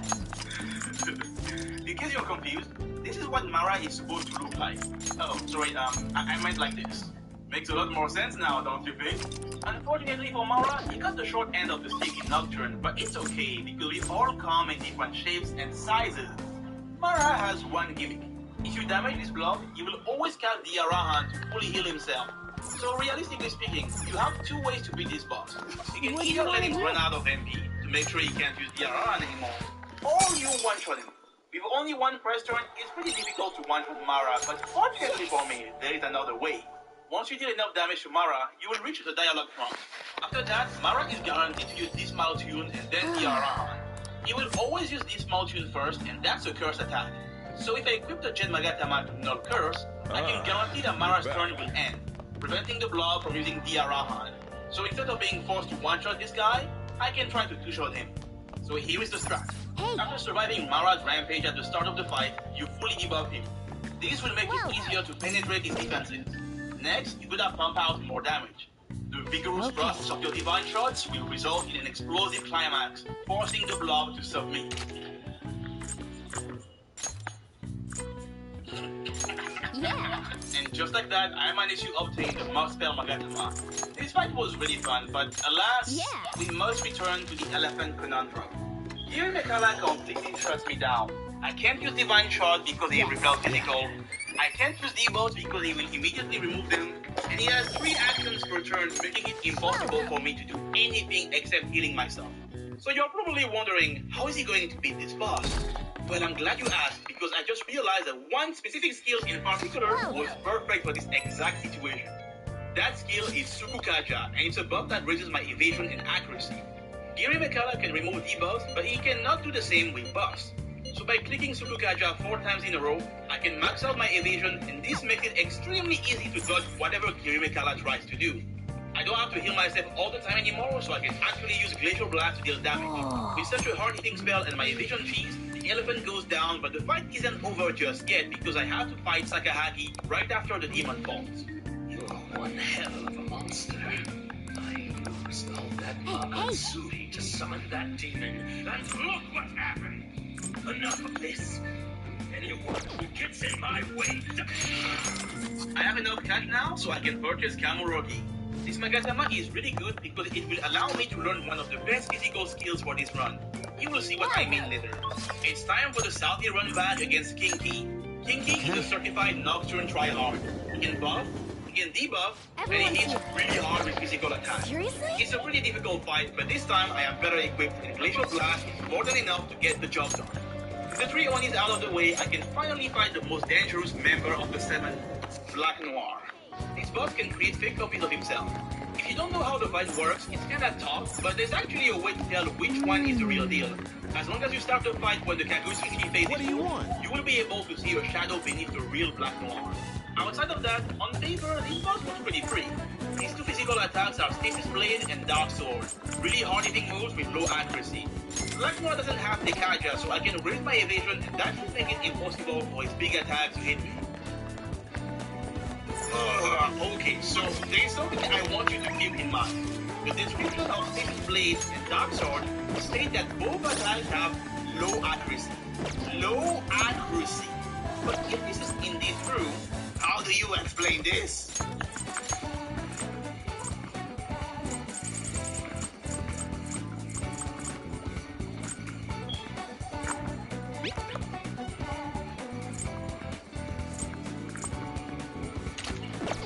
This game is lying to me, and I refuse to believe otherwise.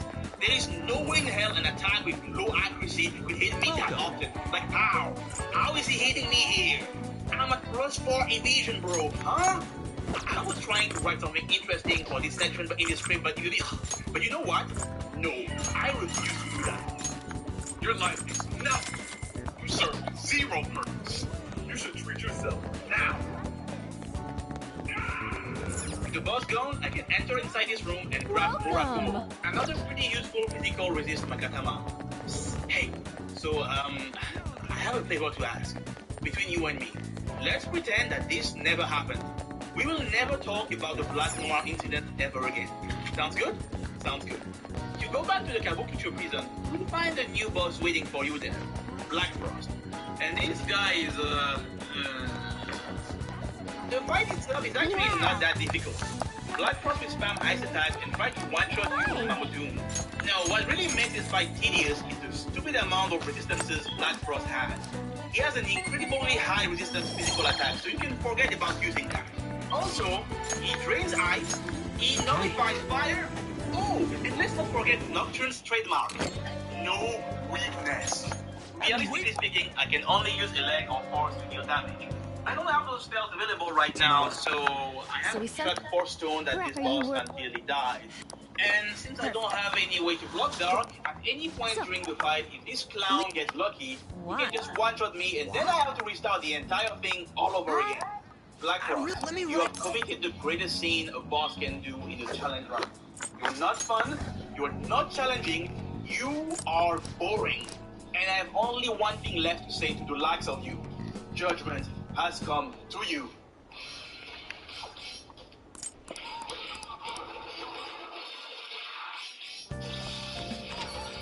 Well done.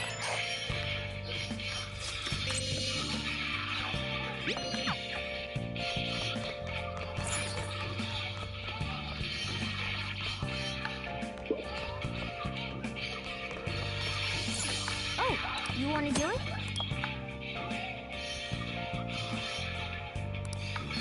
Okay.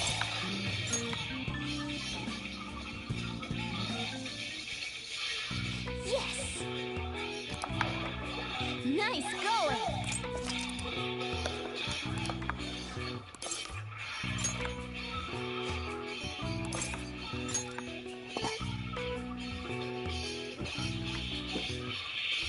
Now, let's carry out our plan. Okay.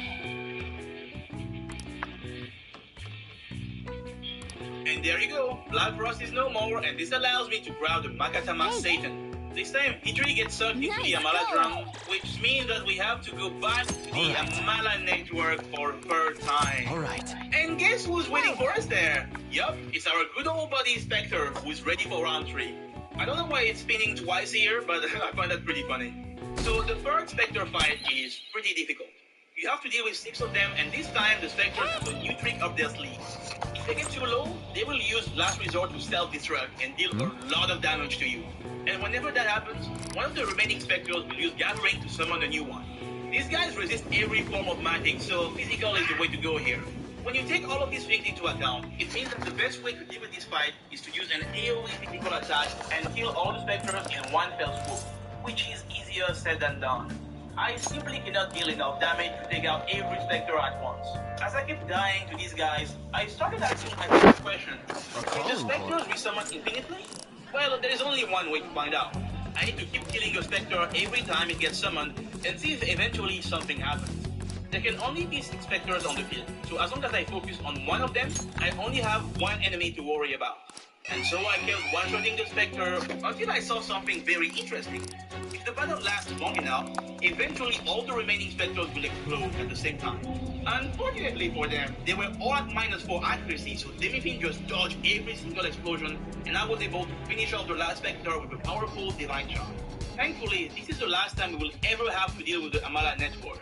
Unfortunately, however, what comes next is easily one of my least favorite parts of the game, the Amala Temples. Let's start with the Black Temple. Our main target here is Arsene. You know, whenever I see this boss's design, the way half of its face is hidden underneath the ground, I can't help but think about Diglett. As I keep playing Pokemon, I always wondered what Diglett truly looks like under the ground. You know what? Forget about Diglett. I don't think I want to know anymore. There are 2 things that Arsene is known for. The first one is using Dragon Eye and spamming Mana Drain to suck all your MP. The second is trying to get video demonetized by baiting me into saying the N-word. Yeah, nice try, buddy. I'm not gonna pronounce that word. That attack's name is Latin for Black Sun, so let's just call it that. After using his Dragon Eye into Mana Drain combo, on the following turn, Arsene is guaranteed to go for Black Sun, which always drops you down to 1 HP. When Arsene goes for Black Sun, he is guaranteed to follow it up with a basic attack. So if you use an attack mirror before that happens, you will repel the basic attack and survive the turn. If I was a normal human being, I would grind gems and trade them as brass jewelry to obtain a lot of attack mirrors for this fight. But remember, I'm a Shinigami Tensei fan. Clearly something isn't right with me. So instead of doing that, I relied on another strategy. Dodge strike, baby! Now, if I'm being honest, this is definitely not a good strategy for this fight, and I kept getting destroyed because of it, but listen, the feeling you get when you go to this guy and any point you Arsene lands his physical attack, but then you dodge? I find it way too addictive. I kept dodging Arsene's attacks at 1 HP, and then I sent him 16 under my final divine shot. One temple down, 2 more to go. It's time to explore the White Temple. A place that's filled with invisible teleporters everywhere that you need to take in a specific order to reach the boss. It's a bit confusing, but if your remaining brain cells haven't been fried by this game yet, you will eventually figure out how to move forward. And when you do figure it out, you will come face to face with DJ Albion. This fight has a pretty interesting gimmick. If you defeat Albion, his goons can summon him back. If you defeat the goons, Albion can bring them back. So basically, you have to defeat them at the same time. One thing that I didn't realize at first is that you don't need to defeat all 5 of them at the same time. Albion will only resummon his body if all 4 of them are dead. So you can take out 3 of the goons and leave the last one alive. From there, it's just a matter of bringing them low enough and ending the fight with your physical attack. And with this victory, I have obtained the Magatama Agama. This means that there is only 1 temple left. Oh boy, it's the worst one. Allow me to introduce you to the Red Temple. As soon as you step into the darkness, you will get sent to the Shadow Realm, the place filled with damaging tiles on the floor where you can't make any progress. If you get sent there, you have to keep walking until you find the glowing exit that brings you back to the real world and try again. But here's the thing, in this stupid dungeon, there are many instances where you have to go through the door without knowing what's behind it. Oh look, you just opened the door, but guess what? There are shadows right beneath where you are standing. Do you know what that means? But wait. That's just for the first floor. There is more. On the second floor of this stupid-ass dungeon, you have to get sent to the Shadow Realm on purpose to then exit that place and follow the Da Vinci Code to reach the path leading to the boss. Nocturne. You know what? Let's talk about the boss of this area. Scally is definitely the hardest boss of the Temple Trio. This is due in part to a varied moveset. But what makes Scally truly scary is their unique skill called Earthquake. This attack hits like a truck and it pretty much forces you to equip a physical resist Magatama to deal with it. Earthquake is really dangerous, but there is no way to tell when she will use it. Scally will always go for Tarukaja twice in a row before using Earthquake on the following turn. So if you see that exact pattern, you know what to expect.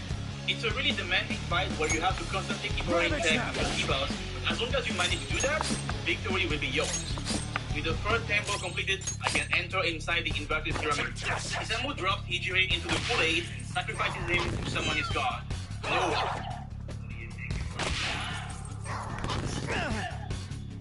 Hear that, Noah? Let's run something a bit meatier. And then they leave, meaning that all this temple BS was for nothing. Great. Interestingly enough, as I was exploring the area, a random Dominion asked to become a member of my party, and I said yes for a very specific reason.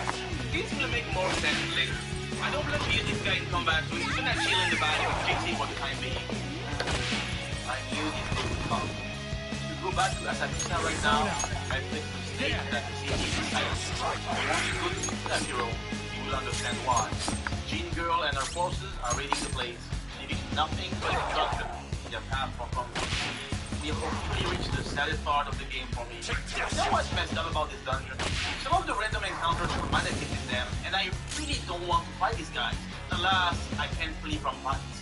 I even tried talking to them, persuade them to stop this nonsense, but it also doesn't work. What makes it even worse for me is that these guys actually drop bees, which are invaluable in this challenge, so I am rewarded for shooting them. I'm sorry, I need the bee. When I got to this part in my first playthrough, I said nothing, but if you look up, you can see angels flying all over the place. But that's not all. You can also see mannequins falling to their death. That really caught me off guard. As twisted and messed up as this is, it's honestly a really cool example of environmental storytelling. We aren't told what's happening here.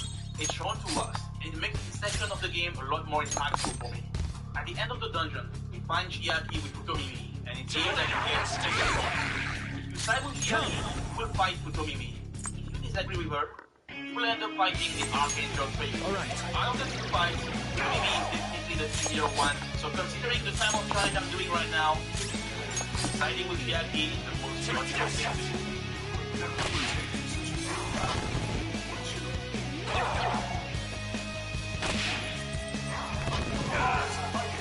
Persona!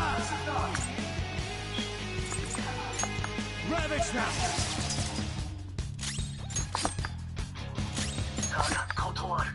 I will never betray my homie Futomimi, so it's time to defeat the Archangel. The Archangels have no good Diva, so I can decrease the damage out with Far Cry and heavily increase their evasion and accuracy with Thunder. This makes the fight a lot more manageable and also allows me to showcase my new skill, Iron Claw Gaming. You're This is mine. the godlike skill I was talking about when I fought the Kamuro Ibagatama. You see, Iron Claw deals a lot of damage and it has a high chance to crit, but there's a catch. Its accuracy was really bad. If you use it normally, you will end up missing a lot. But when you have Bumper and Tsukugaja, you can completely offset the accuracy phenomenon. Now I have a hard-hitting attack and Iron Claw crit. I can do even more damage and grant an extra action that I can use to attack or heal myself. The three Archangels tried as hard as they could, but in the end, they were powerless in the face of Iron Claw Gaming. Yeah, regardless of what you think, there is no way to Someone save tells us Futomimi. not to do I something. really wish I It could makes made a us wanna Mannequin do it ending even more. DLC or something, but alas, was never meant to be. After this unfortunate event, we then get to witness the birth of Chiaki's new form. And I have to say, I prefer her whole design over this one. You know, this entire time, whenever I needed to buy items or heal myself, I always went to Asakusa. There are plenty of other towns where you can achieve the same thing, but that place was truly unique because of the mannequins. Seeing these weird Ichi dudes slowly rebuilding their city on the street. I also felt safe here because you couldn't get attacked by demons. Asakusa used to be synonymous with comfort and happiness. But now, it's a ghost town. Mannequins I used to see in the streets of the city are nowhere to be found. The place is overrun by Persona! I started this journey just for myself, but now, things are different. I'm not just doing this for myself. I am also doing it for the mannequins of Asakusa and the leader of the community. Their story will not be forgotten. I will make sure that justice is served. Persona! Go down! Samu and Chiaki have awakened their god. Vegeta is the only one left, so it's time to pay him a visit. He's inside the Diet building, and to get there, I will need to go to the Rakuto station. Nope, no. We are not doing this right now. In one of the tunnels, you will find either protection or leading out to really cool treasure. For that to happen, you're gonna have to kill one of the demons to help. One thing to keep in mind though, is that the demon is even guaranteed to die once the process is over. There is no way I'm getting my PC to this guy, so it's time to put this Dominion to good use. It will take some time before he gets the job done, so I'm gonna come back here later. Now I can explore the Diet building. Mercy! Mercy! Damn the shadows brought me! There! Human! I'm in trouble! Someone heal her! The first thing on the menu is sticking down, sir. Wait. Oh no, it's this guy again. You see, Short is the boss I have a bit of history with. In my SMT5 No Demon run, this guy managed to kill me 5 times in a row because of random ass crits. But this was in the past. Today I'm playing a different game, so I'm sure that things will be different.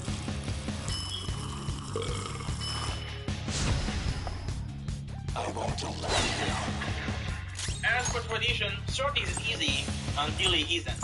He has really strong fire spells, but you can deal with that by draining them with the Magatama Magehena.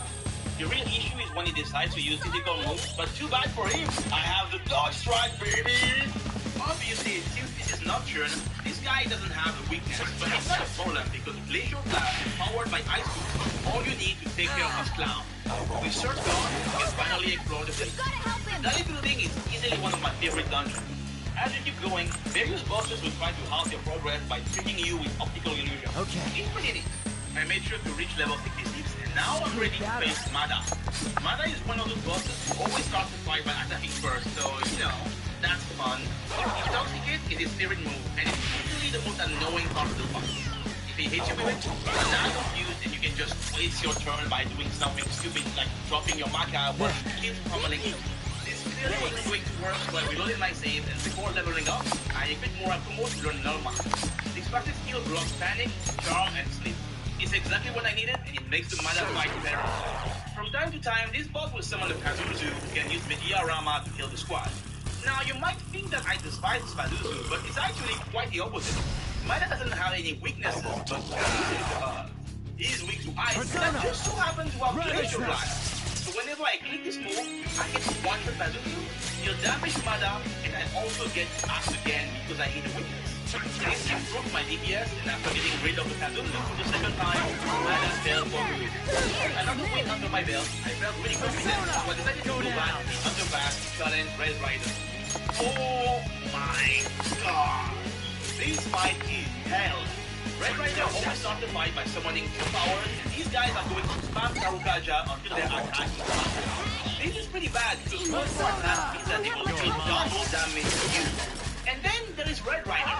Its unique skill is Terror Blade. It's a physical skill that it can hit you once, or if it feels like it, it will hit you twice.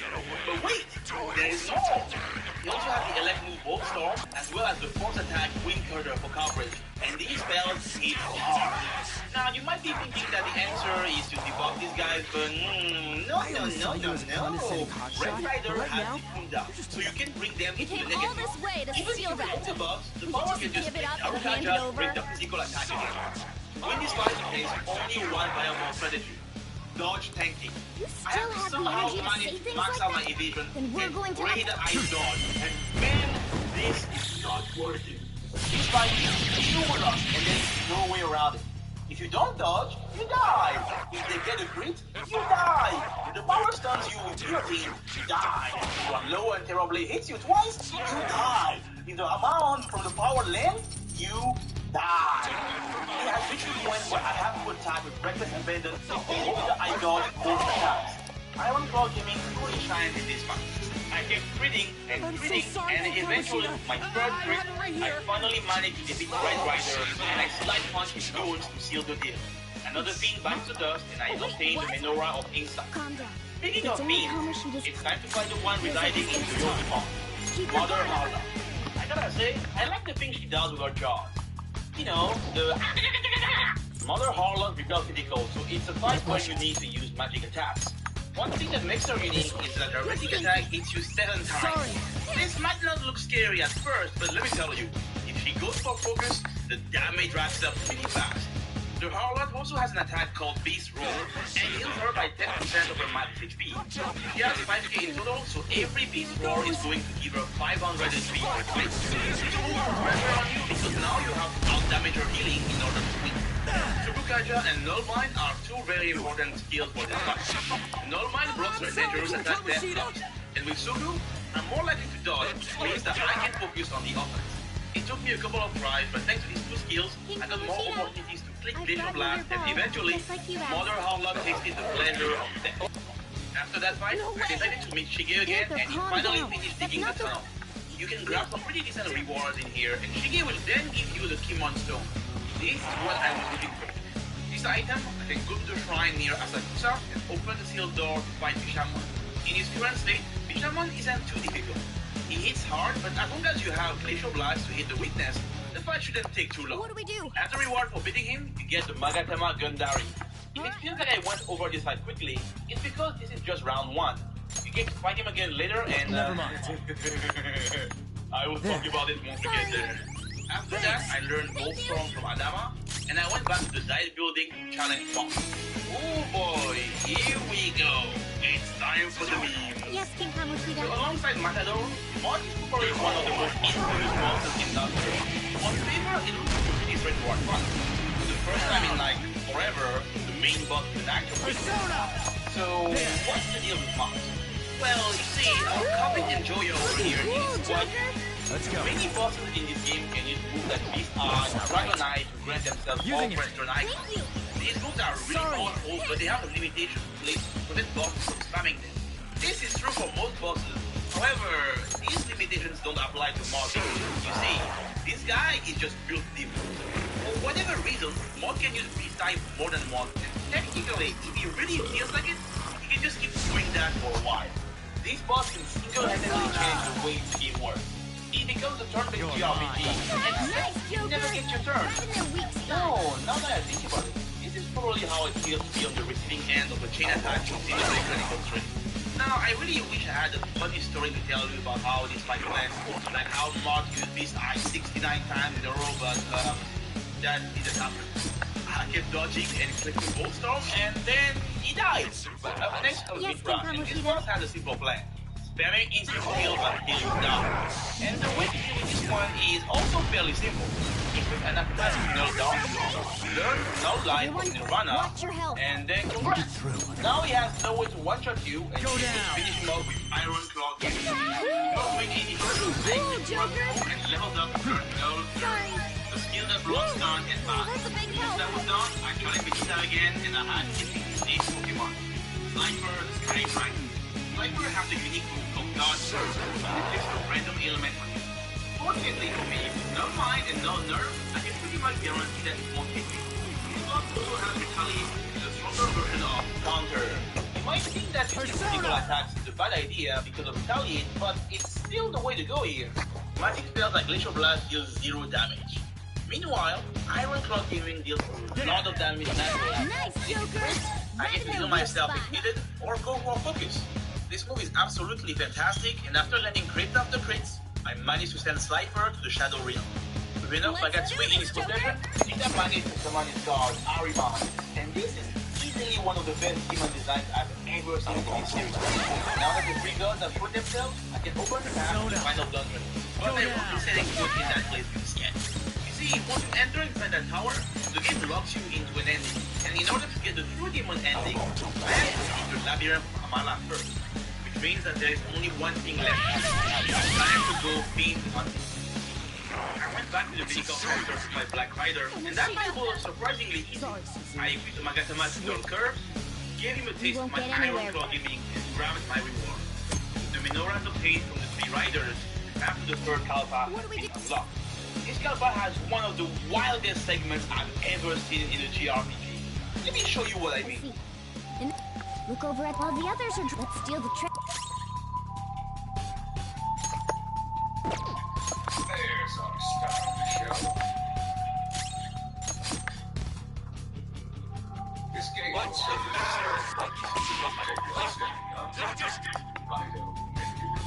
Let's take that. I can go. Gross. Time to show you my. Keep him distracted. Smart decision. Attack Kamoshida. Keep him busy. Keep him busy. That's one switch. Get away. I can hear his footsteps. I can hear his footsteps. Where is he? It's not enough. We gotta do a lot more damage than this. Okay, that's one door open. Is he? I don't see him. Persona! It's not enough. We gotta do a lot more damage than this. Are you gonna be? Are you?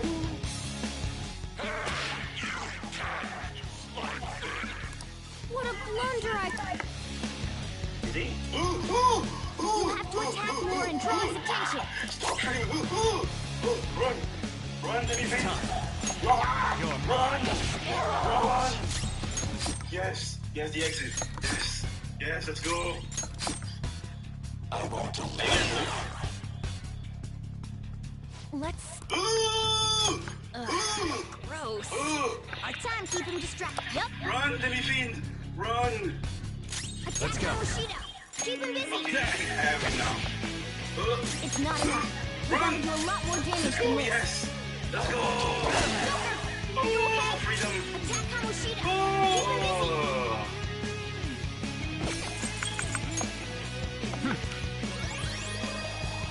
It's not enough. We gotta do a lot more damage than this.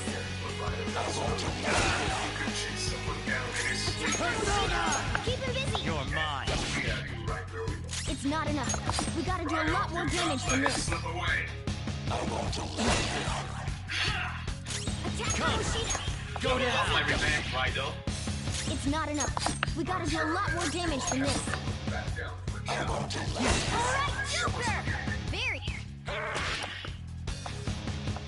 Yes, of course. Of course he gets to attack before I can even move. You have Thank you. Thank you, Nocturne. Oh, wow, fantastic. Oh, fantastic. You're stronger, but so am I, Raido. Let's see how you deal with my cheese. Dodge strike, baby! I can go whenever you want. Gotcha. That's right. Plus 3. Attack Come on, first Kamoshida! rocket, stop playing it. Nice try, Raido. It's not This enough. is what you get. We gotta do a lot This more is damage payback. than this. All the suffering you made me go through. Attack Kamoshida! Keep him busy! Some other way. This one. It's not enough. We gotta do a lot more damage than this. Oh wow, of course he picked the hole. Uh-oh. Attack Kamoshida! Keep him busy! Go down. Oh. It's not enough. Raido, We stop. gotta do a lot more damage than this. Oh. Attack Kamoshida! Keep him busy! Ravage them. It's not enough. We gotta do a lot more damage than this. But you can't panic me anymore. It's fine. Crap. Alright, let me give you a taste of my Iron Claw beaming. If you guys don't attack him more, he'll notice what we're up to. Damn it. I don't have much health left. There. Thank you. Sorry. That's a big help. Uh-oh.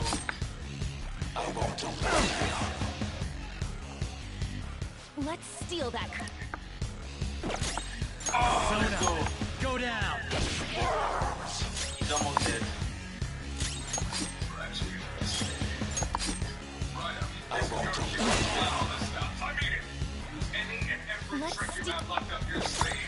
Persona. Ravage them. Oh no.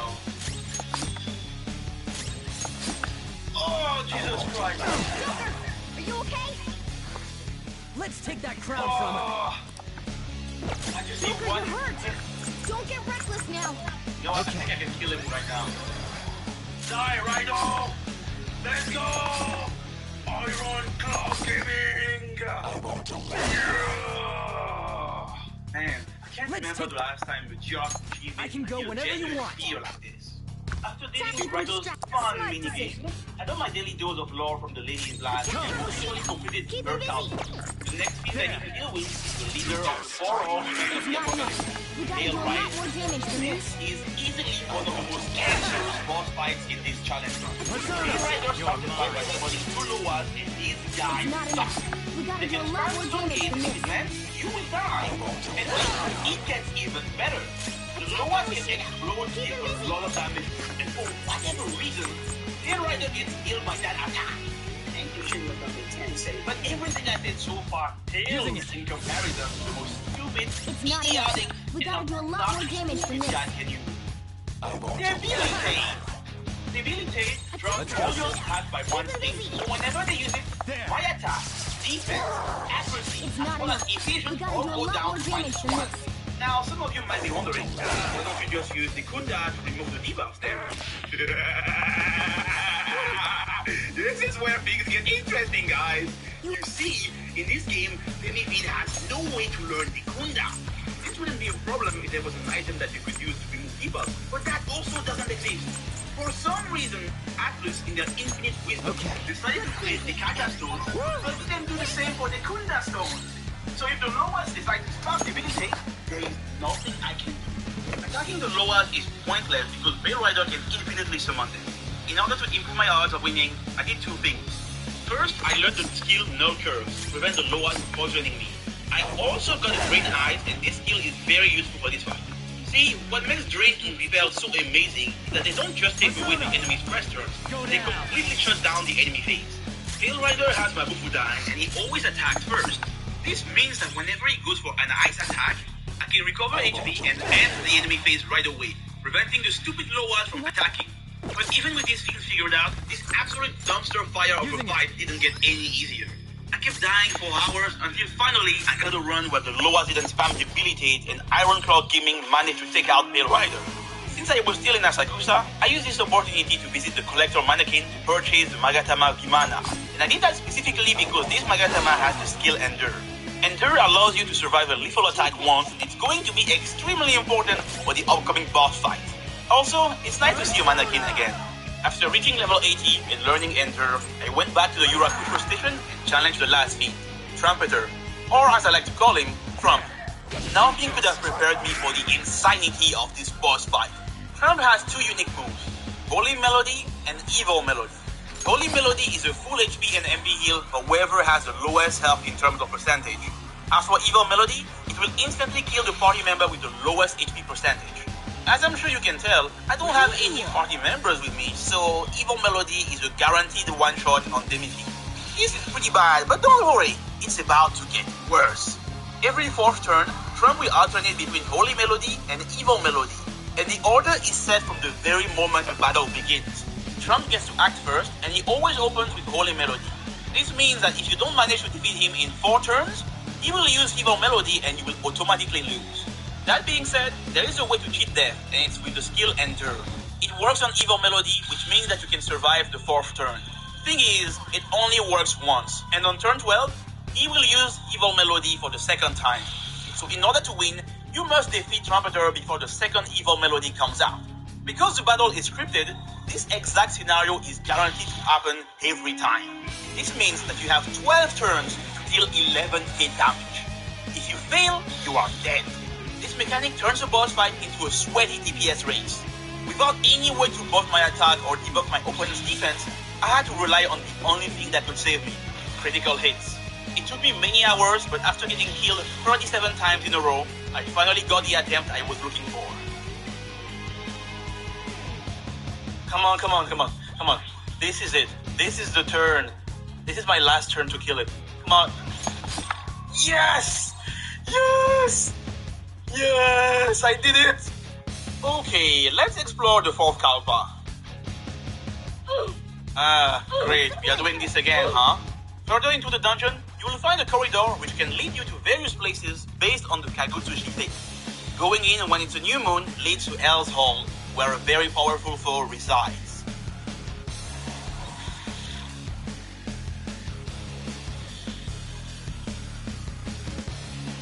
Now, prove your strength to me.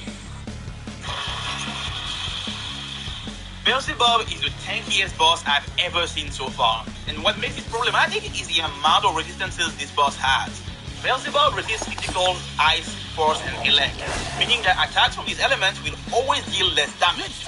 He doesn't resist fire, so that should be the natural answer, but I can't use that. There are only 3 fire spells that Demi-Fiend can learn: Fire Breath, Hellfire, and Magma Axis.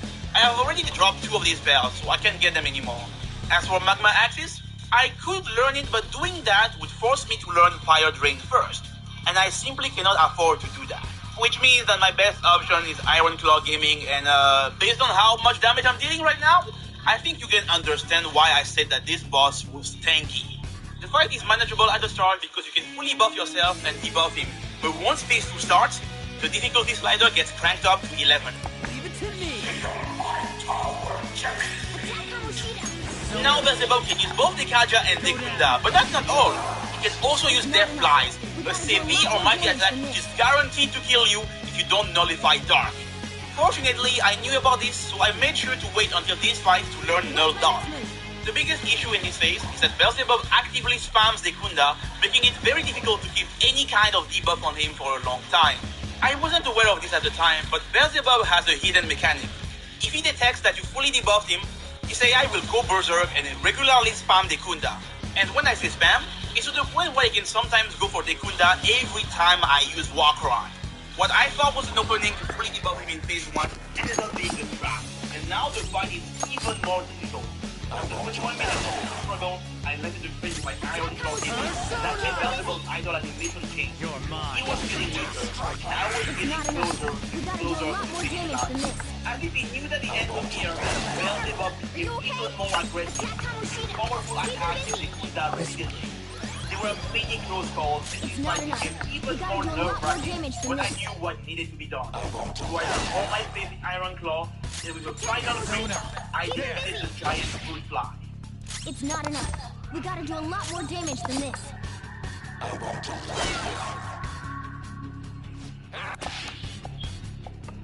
Crap! If you guys don't... It's time. Man, that was You're crazy. mine. I have to say, I really enjoy when games face giant bosses, especially in this series. Like, Beelzebub is so tall that half of the time I couldn't even see my challenge number very well. Nocturne has a lot of battles like this one, and I love it. Now, I should expect to have the next Alpha to be right after Beelzebub, but that's not the case. You check my notes. So, just check Alpha. It's not enough.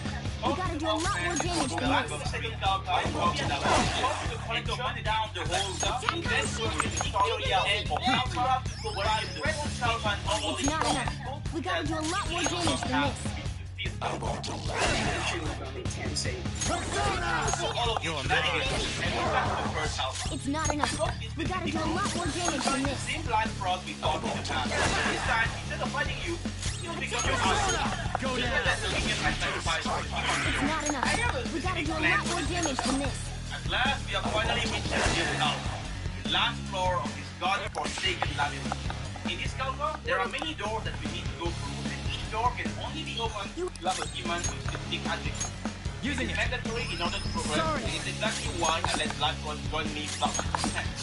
This door here requires a demon with 25 strength or higher. Blackboard has 24 strength, so I can use the strength instance to bump that stat to 25. Now I can pass. The next door requires a demon who has been used long. Let's go back to the unique part and say that you will keep your PC around. It's time to show you one.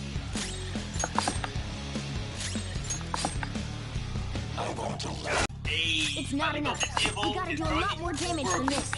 Now she has better stats, and you better stats too.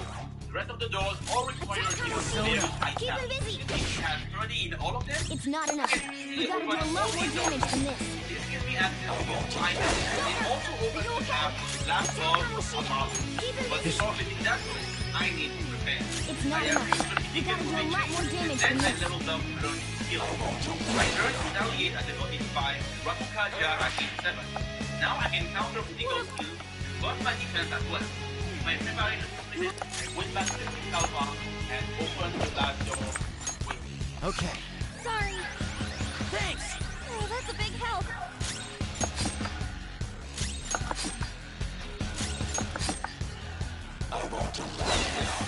Oh, brother, this fight is ridiculous. Let's go. You're mine. True. Phase 1, Metatron will immediately cast the Gacha and the Kunda to detect any bugs or debuff, so it's pointless to use them. During this phase, you can only attack if Metatron goes for Light 2, and I have a certain amount of HP left. The attack gets blocked by my Magatama, so I can stick in the Glacial Blast here and there.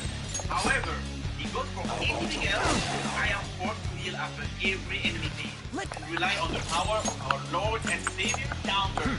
This is one of those fights where I have to play defensively, and it's exactly why I got to tell you. Each basic attack from Metatron becomes an opportunity for me to attack. Once you reach phase 2, this fight gets even harder. Metatron will start using Tarukaja and Makakaja to deal even more damage to you. The good thing about this phase is that Metatron stops spamming the Kaja and the Kunda, so you can start buffing yourself with buffing it. This AI change allows me to use Warcry and Tarukaja to make surviving a lot easier.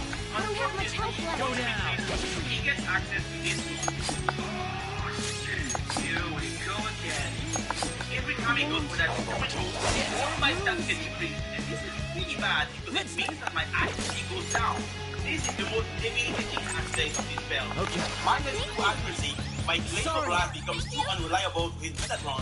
It gets to the point where I simply cannot attack anymore, meaning that Retaliate becomes my only source of damage.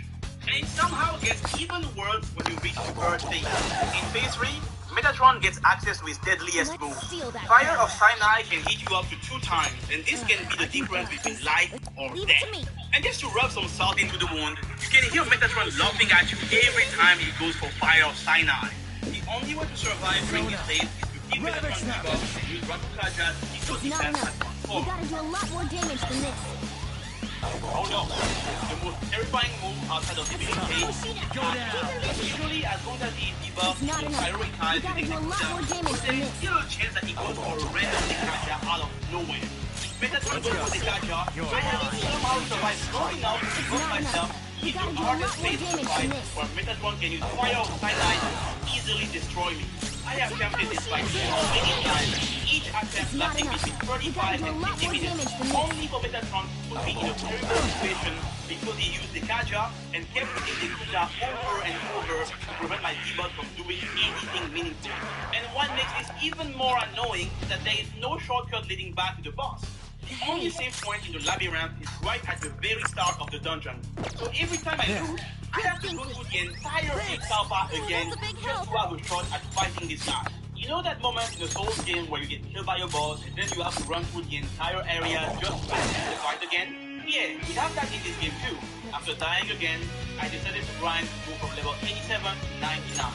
Once it was done, I bought the last Nagatama I was missing. I then tried to fight again, and while it hit me, I was still getting real hurt by the first thing. Each loss I had to go through, I could feel a part of me dying little by little. But despite all of this, I kept going. In the face of adversity, I was still clinging. It's not enough. We gotta do a lot more damage than this. Attack Kamoshida! Keep him busy! Yeah, I'm dealing. Sorry. Oh my It's God, not enough. We gotta do a lot more damage than this. Right now. I'm being really bad if I wasn't. And as soon as I talk about buffing, It's not enough. like We gotta clockwork, do a he lot goes more for the damage than Kaja. this. This is insane. Look at this amount of damage he's dealing. Why? What? It's time. And he got to...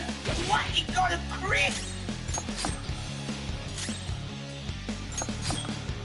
Oh my God.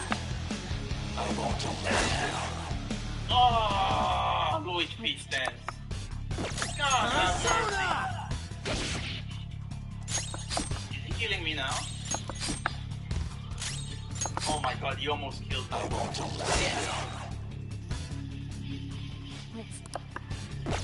That's a bit, that's too much. Yeah, I have to go back to more crying. He's getting too comfortable. He's spamming the Kaja again! Ah! How many times? It's been like 3 or 4 times. Stop! Stop! Please don't kill me.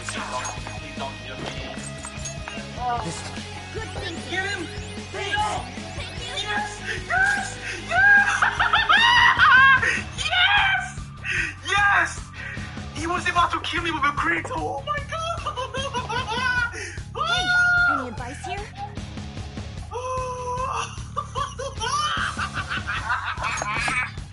As you can tell, I felt really good when I won this fight. However, I do have a confession to make. This wasn't my first win against this boss. On my 7th attempt, the fight lasted so long that Metatron eventually ran out of MP, and this allowed me to win the fight. Yeah, unlike the newer entries in the series, bosses in this game don't have infinite MP. I could have kept going after that win, but I wasn't satisfied with what happened. You see, what annoyed me wasn't the fact that Metatron ran out of MP. It was the fact that I wasn't planning to drain his MP, but he still ran out anyway. It didn't feel like I earned the win. To me, it felt like I essentially got bailed out. So instead of continuing with the story, I spent 13 additional hours fighting Metatron to beat him before he would run out of MP. You're mine. I think now you understand why I call myself a masochist.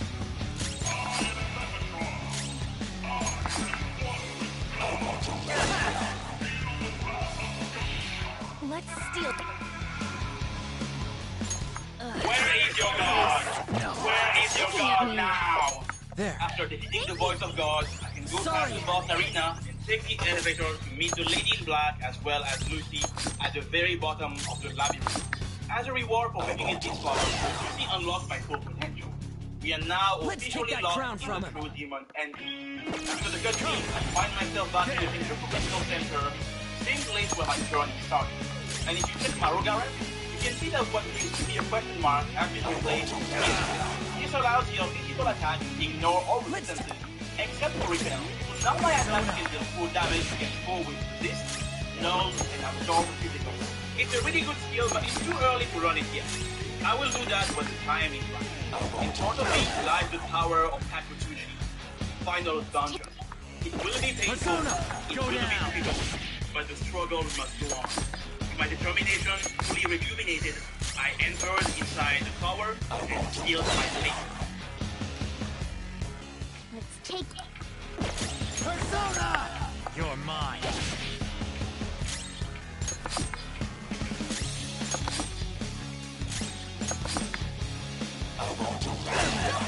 Are you okay?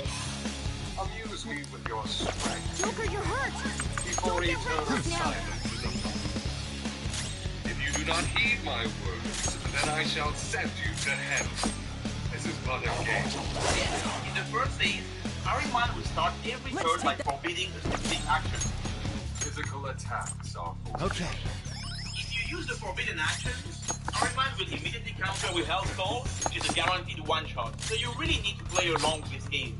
Arsene always starts the fight by forbidding physical attacks, and the action he forbids won't change until he takes damage. This means that I can fully debuff him with Warcry and Fog Breath, and then stack 4 Hakukajas to master my defense. As the fight goes on, the amount of actions Arsene forbids will increase, but as long as you have your buffs and debuffs, surviving is manageable. I don't have much health left. liking this video is for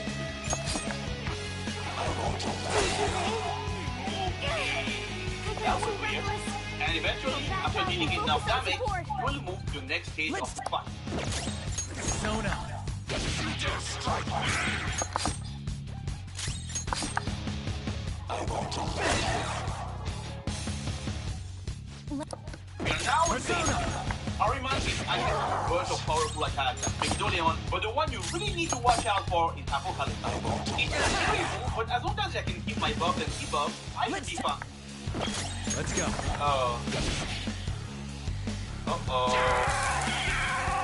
Oh my god. Right. Arsene has both the Kaja and the Gunda. If you get unlucky, this can become a big issue, but most of the time, he actually won't use these moves. In my next attempt, he never went for them, and that allowed me to focus dealing a ton of damage with Iron Claw Gaming. And shortly after, I managed to silence Arsene.